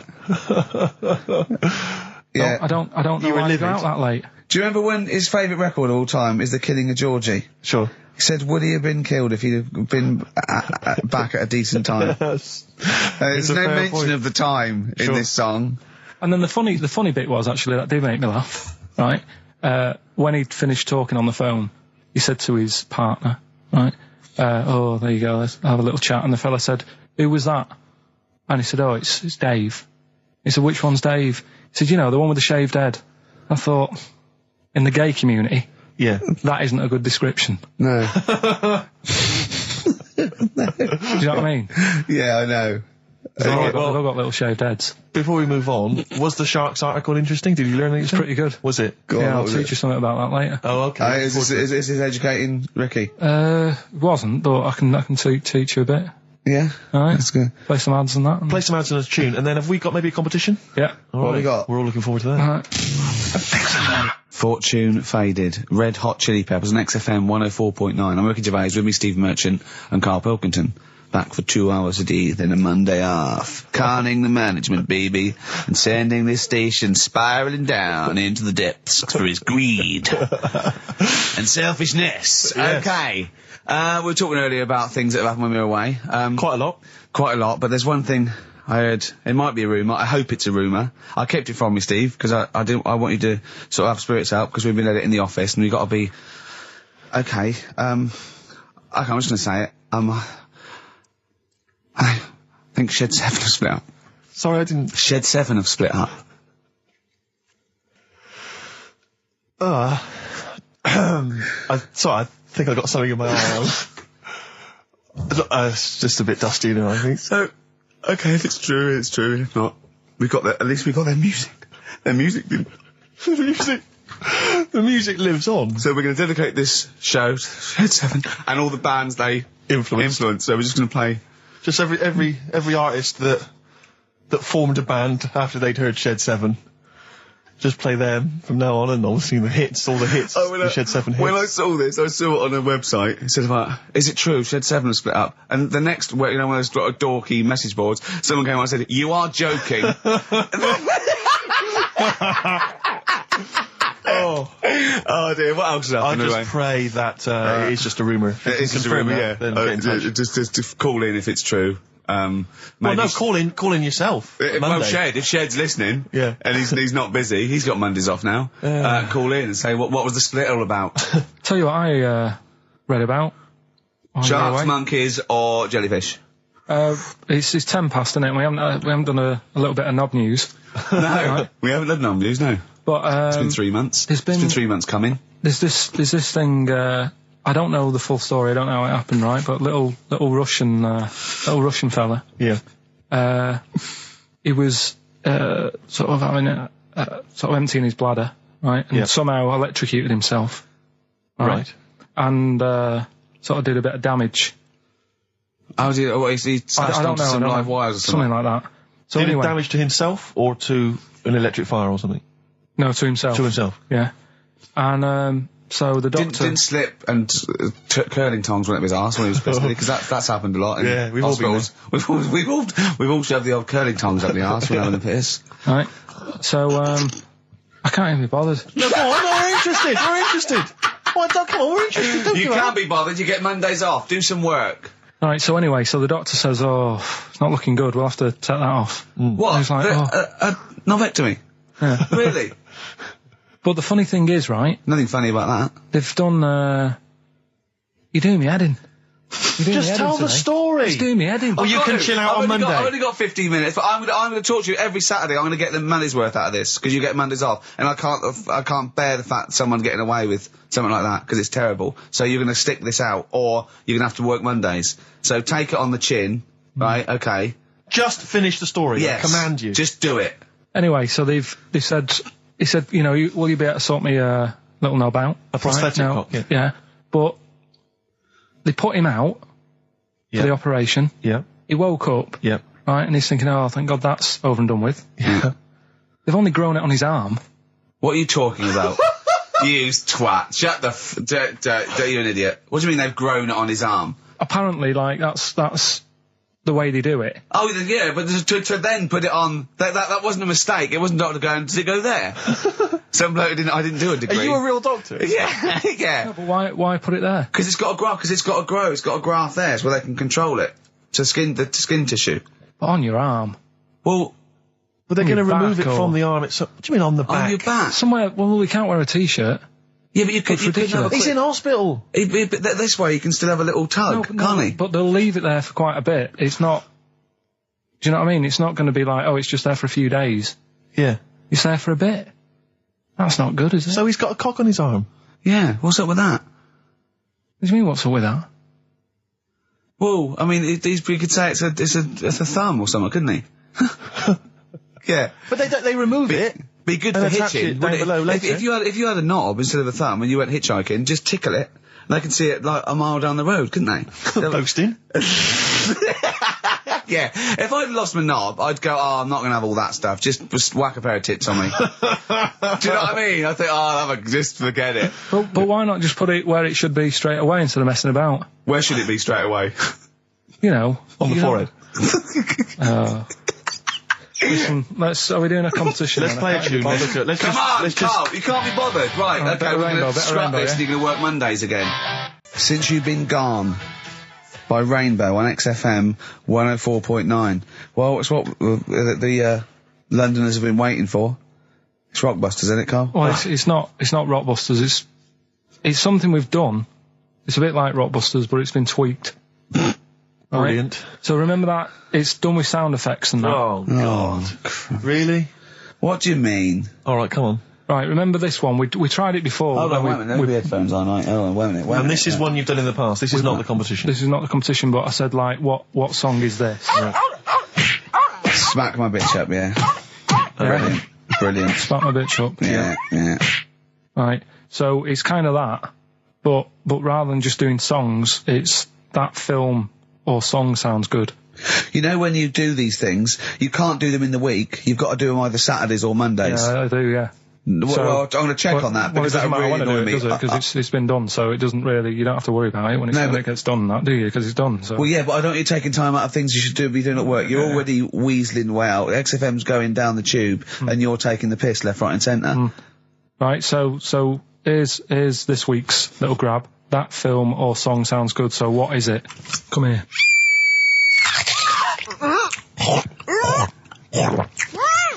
I'm well happy now I've had that. What? Right? It's a film or a song title, is it? No, it's a film or a song. What do you mean? Forget that. It's a film. What are you talking about? That must have taken you 3 minutes. I didn't do it on a Tuesday, though, because that's cut into precious time. Have you seen how long a trial takes him? About 30 minutes. Sorry, let's just concentrate for a second. Okay, right. This is a film, This is a film title. The title of a film. Yeah. Play it again. Come here.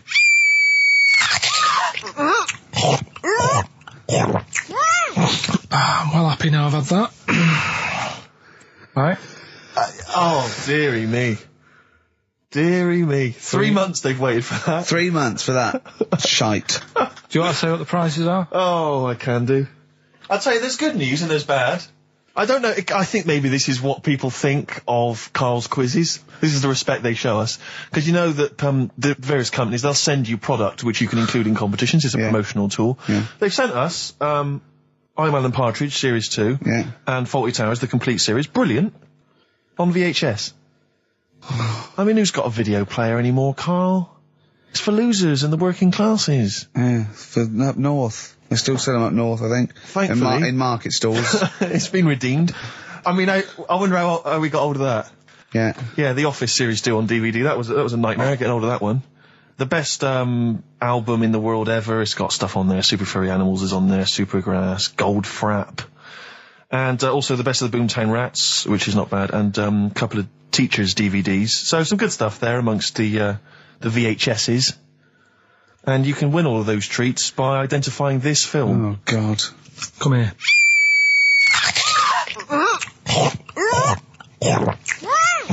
I'm well happy now I've had that. Email only, we don't want to actually speak to you. Ricky.gervais@xfm.co.uk. I'm sorry if that's brought you down, it's made us feel Can I just say something? What's the phone number, Carl? 08700 800 1234. 08700 800 1234. Call up for no reason, because I want Carl to answer the phone. He hates doing it. So call up and talk to Carl. Ask him anything you want, just talk to him. Okay? Right, answer the phone, they're going mad. Big Sir on XFM 104.9. He's so annoyed that he had to answer all those calls. Why did you like it? We're wasting time, aren't we? That's your listenership. No. They want to speak to you. No, that's nice and everything that people call up. Yeah. But we should be concentrating on what we're doing. Yeah, well, but I do this show to annoy you. I don't do it for the money, or the kudos, or the awards. Do you know what I mean? I do it so you have to be here and do what I say for 2 hours, because you're getting away with murder here in the week. I don't like seeing that. I don't like injustice in the world. I try and fight it wherever I can. So I do it to annoy... It's good of you, Rick. Thanks for doing that, mate. Yeah. It's interesting, though, that you're passionate about fighting injustice, but you focus specifically on Carl at XFM. One of the world's lesser crimes. Being a little bald mank twat. Exactly. I know, yeah, but nonetheless, it is a crime. Look, he's got his head down like one of those, one of those chimps that have, like, lost their mate in London Zoo. He just sits there like, a broken animal. Carl, what are you thinking? Where are you on the happiness scale now? Of 1 to 10? Carl. On about a 3. Go on, Steve, what are you going to do? Well, we were talking earlier about stuff that happened while we've been away. We don't know what I haven't been this upset since Skunk and Nancy broke up. Yeah, I know. Cheryl Tweedy. Tweedster. We've done that. We've done the Tweedster. Well, of course, the war. Is that all done and dusted now? I think it's pretty much over. I think we've sorted that out. Okay, good. What annoys me is we were going at Tony Blair and Bush, right, for like bombing stuff and all that. But my point is this, right? Those bombs have all been bought and paid for. Yeah, the taxpayer, they're yours. They're and I'm not a scientist, but I think bombs go off. I think so. And if you don't use them, you lose them. So let's use them. Exactly. Do you know what I mean? It's like tinned food. It lasts for a while, but eventually it's going to go off. It's like anything. Oh, we better eat that. No, don't open the fresh stuff. Don't build the fresh ones. Let's use the old ones. Exactly. So because they're just stockpiling there, and they cost us millions. I know. We want to see if they work as well. What? We've never tried that one. Use them. Use them on just, Oh, exactly. Carl, who would you bomb if you could? I wouldn't. No? What do you mean? Well, imagine you could bomb a country. You're not actually going to bomb them, but you're just going to frighten them. Just going to put the frighteners on them. Frighten them, yeah. You're just going to go, I'm going to bomb you, and then obviously... And they'll go running, hiding under tin shelters and that. Yeah. Ricky's house? No, come on. What country? No, what country? I wouldn't. Honestly, no one sort of makes me fed up or anything. No one makes you fed up? Not enough that I want to bomb a place. You're not actually going to bomb. You're I just wouldn't get involved. I just say, let someone else do it. Sure. What about you, Rick? I got a list here. You know who I'd threaten? Go on. The Swiss. Oh, they've had it easy. They've always had it easy. They've always chickened it. It's the equivalent of having Mondays off. Exactly. Like, we don't want to fight. Exactly. You can both walk through it. You know what I mean? Yeah. We're a carpet. Exactly. While we're busy sorting out fascism. Yeah. Or Osama bin Laden. They're just chilling out. They're holding ours and Hitler's coat. Exactly. Do you know what I mean? Little weed. We should have both turned on them. Yeah. And I'll tell you who else. This will just frighten them up. Just shake them up a bit. Iceland. They've had it easy. Because they have stayed out of everything. They have not been involved in anything, as far as I can tell. But you don't have to bomb them, do you? Eskimos, they've never been involved in anything. I know, but don't bomb them, just pour hot water on their igloos. Exactly. Just send a plane over with warm water. Yeah, with a big flask. Yeah. No, just to shake things up a bit, just to keep them on their toes, that's all it is. Why would you live there? If you could choose, I've no idea. If you're an Eskimo and you're born, little baby, you grow up and you go, what? I'm sorry, I'm eating ice and fish for the rest of my life. Well, fair enough. Having a laugh. Fair enough, like years and years ago. But now, presumably, they're aware of the proper house and the fact you can live in, say, Somerset or the south of France. I know, but it's like, haven't they learned? It's sort of like, they haven't even got, they're not even on as good a thing as the North American Indians. Now they're sort of pierced up. They got smoking fags. They live in lovely little cages. They're all brought to their little village. They're having a whale of the time. They don't have to go hunting anymore and killing buffalo. And the same with the Eskimos. Let's get them some beer and fags down there. Knock the igloos down. Build them some lovely little semis or just a little kind of trailer or a caravanette or something like that. It's got to be better. It's got to be preferable. I know. Some of them haven't got TVs built in, Rick. I know. And showers. Yeah, they've got cable and stuff, have they? Yeah. Or is there one sort of Icelandic channel? Get satellite or whatever, wouldn't you? Magnus Magnusson. Yeah, exactly. Probably doing. There's loads of Mastermind reruns. Yeah. And Pingu. Just on a loop. That's porn over there, Yeah, though. Exactly. Oh, brilliant. No, that's like a hardcore documentary. This is Racist FM 104.9. Yeah. So, who would you like to see bombed? Or not bombed. Not bombed, but just put the frighteners on them. Email Ricky.Gervais, XFM. Anyone. Any nation or anything. Carl, thoughts? Play a song? You're not working for your money. You're not having Monday off. We've got to do something Monday. Let's plan something Monday, just to get him in here. You've got 2 hours for 8 hours off. You don't do an 8-hour day anyway. Rick, how much is he getting paid? He's getting money for this. I think his wage went up last time. So he's getting paid to be here, extracurricular, extra work, right? So it's moonlighting, and they're giving him a day off. Yeah. And he's contributing nothing. Nothing. Huh? What, Carl? You say something, mate? Huh? What's going on? What? Going on with yourself? Well, say something back and earn your money. Well, let's just play a song. We've done a bit of stuff there. You idiot. Don't say we, mate. I've not heard anything from you. We've heard your contribution. It's a classic. If I Can't Change Your Mind from Sugar on XFM 104.9. Ricky Gervais, Steve Merchant. Old Mouldy, up to his old tricks. That's right. In the shugs. Should we just... Yeah. Should we just hear Carl's name Carl, that film Come again? on, Carl. Come on, hurry up. Do work. You got half hour, then you get Monday off. Come here.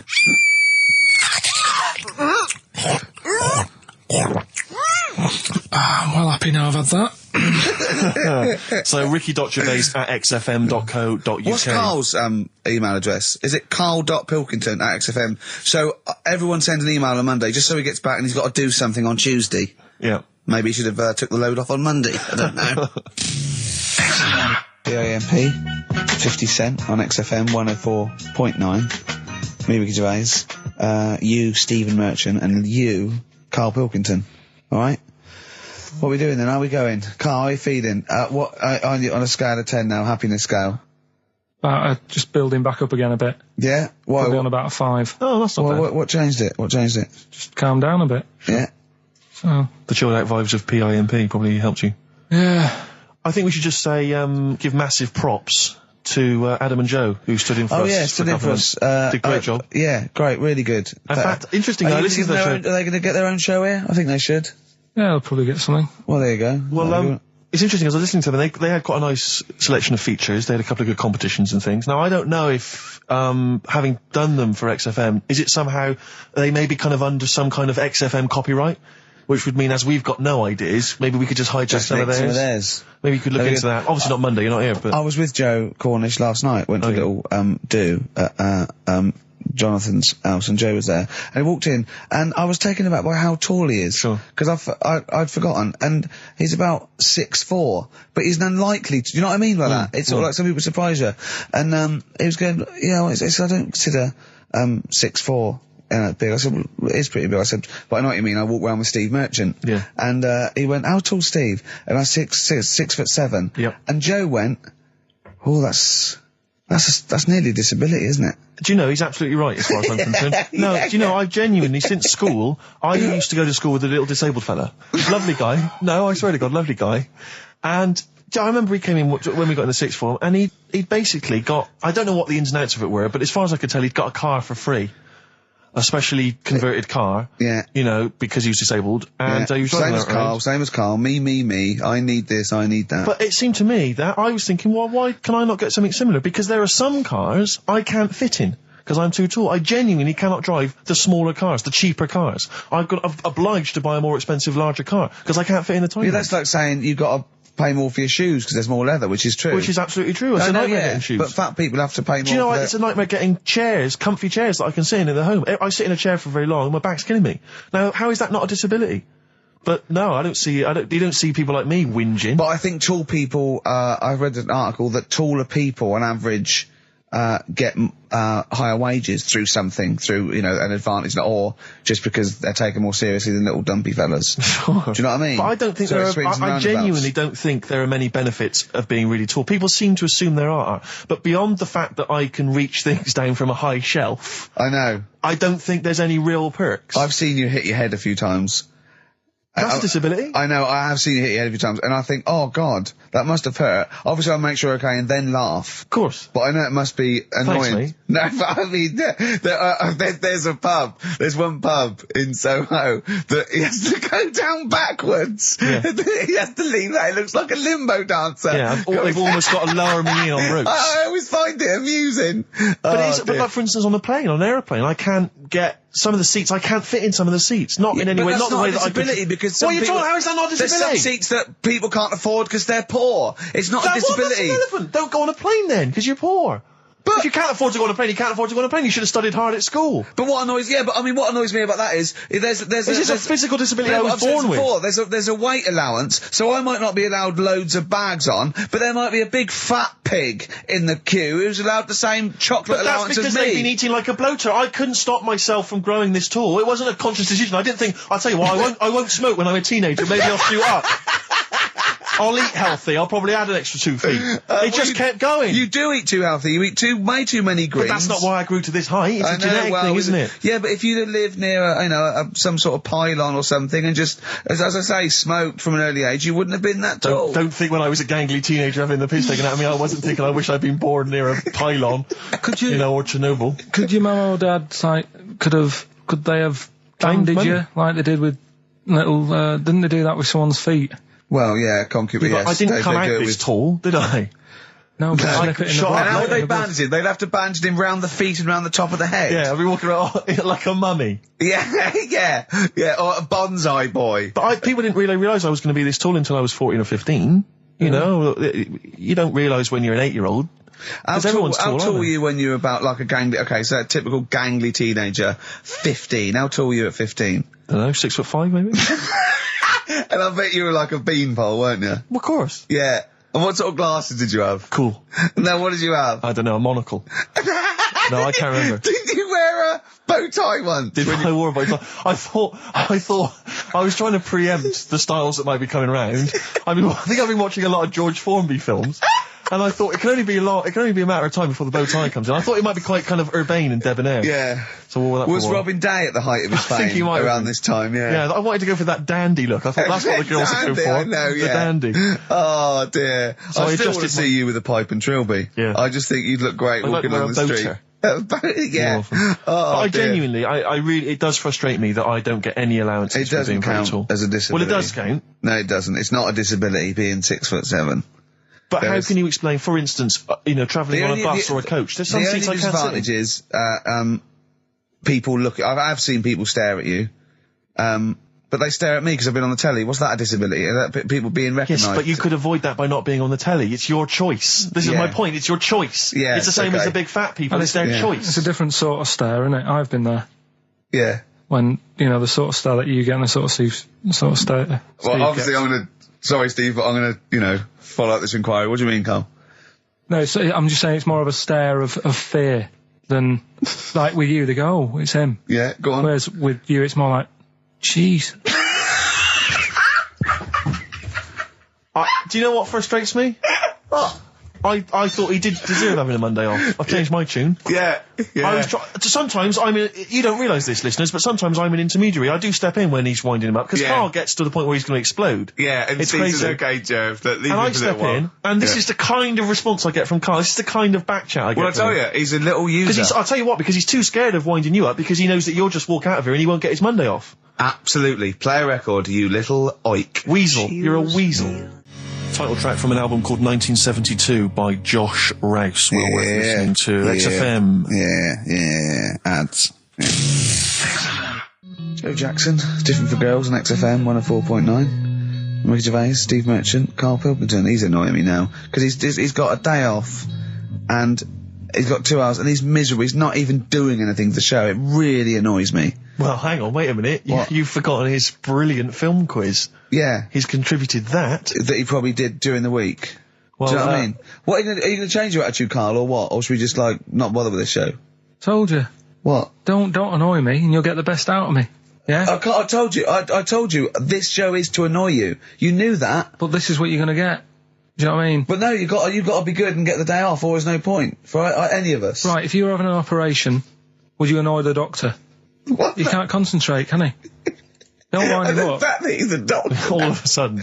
Yeah. He's got to press a button and find out what a monkey did in 1932. And he's, Where's the monkey news? It's been a bit quiet, hasn't it? I've been... What, in the last 3 months? Okay, there was something that I found last week about one that was in an old people's home.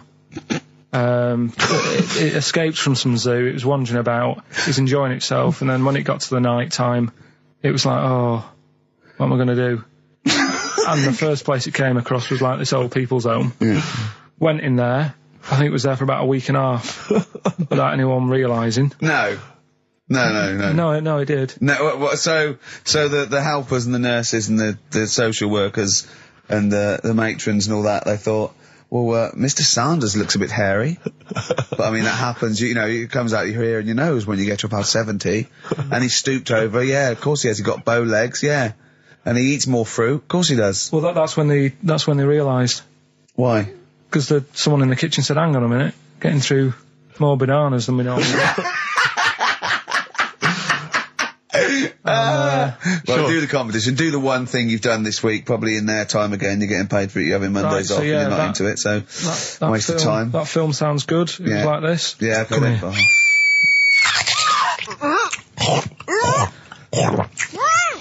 I'm well happy now I've had that. Oh, yeah. Right. So that's a bit of a cryptic clue. Yeah.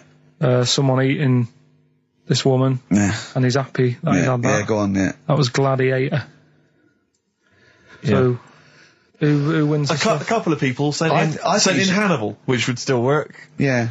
And someone else sent in Maneater, which I suppose works. Although he did put the thing in about, I'm well happy. Glad. Yeah, I know. I know, it's not worth the, I don't know, undercrud he gets for this and a day off. No. Well, Eva, who got the answer right, well done to her, I'm going to give her the prizes. She said that she'd heard this before on Christine O'Connell's show. This is really annoying. Right, that's it. You're going to do something, or we're going to stop this and you have to work Mondays again, because you are taking the piss out of me, you're taking the piss out of Graham, and you're taking the piss out of London. I'll see you next week, and you can change your attitude. Limp Bizkit, we may be back next week. It depends how Carl gets on. Maybe he bucks up his attitude. Thanks for listening.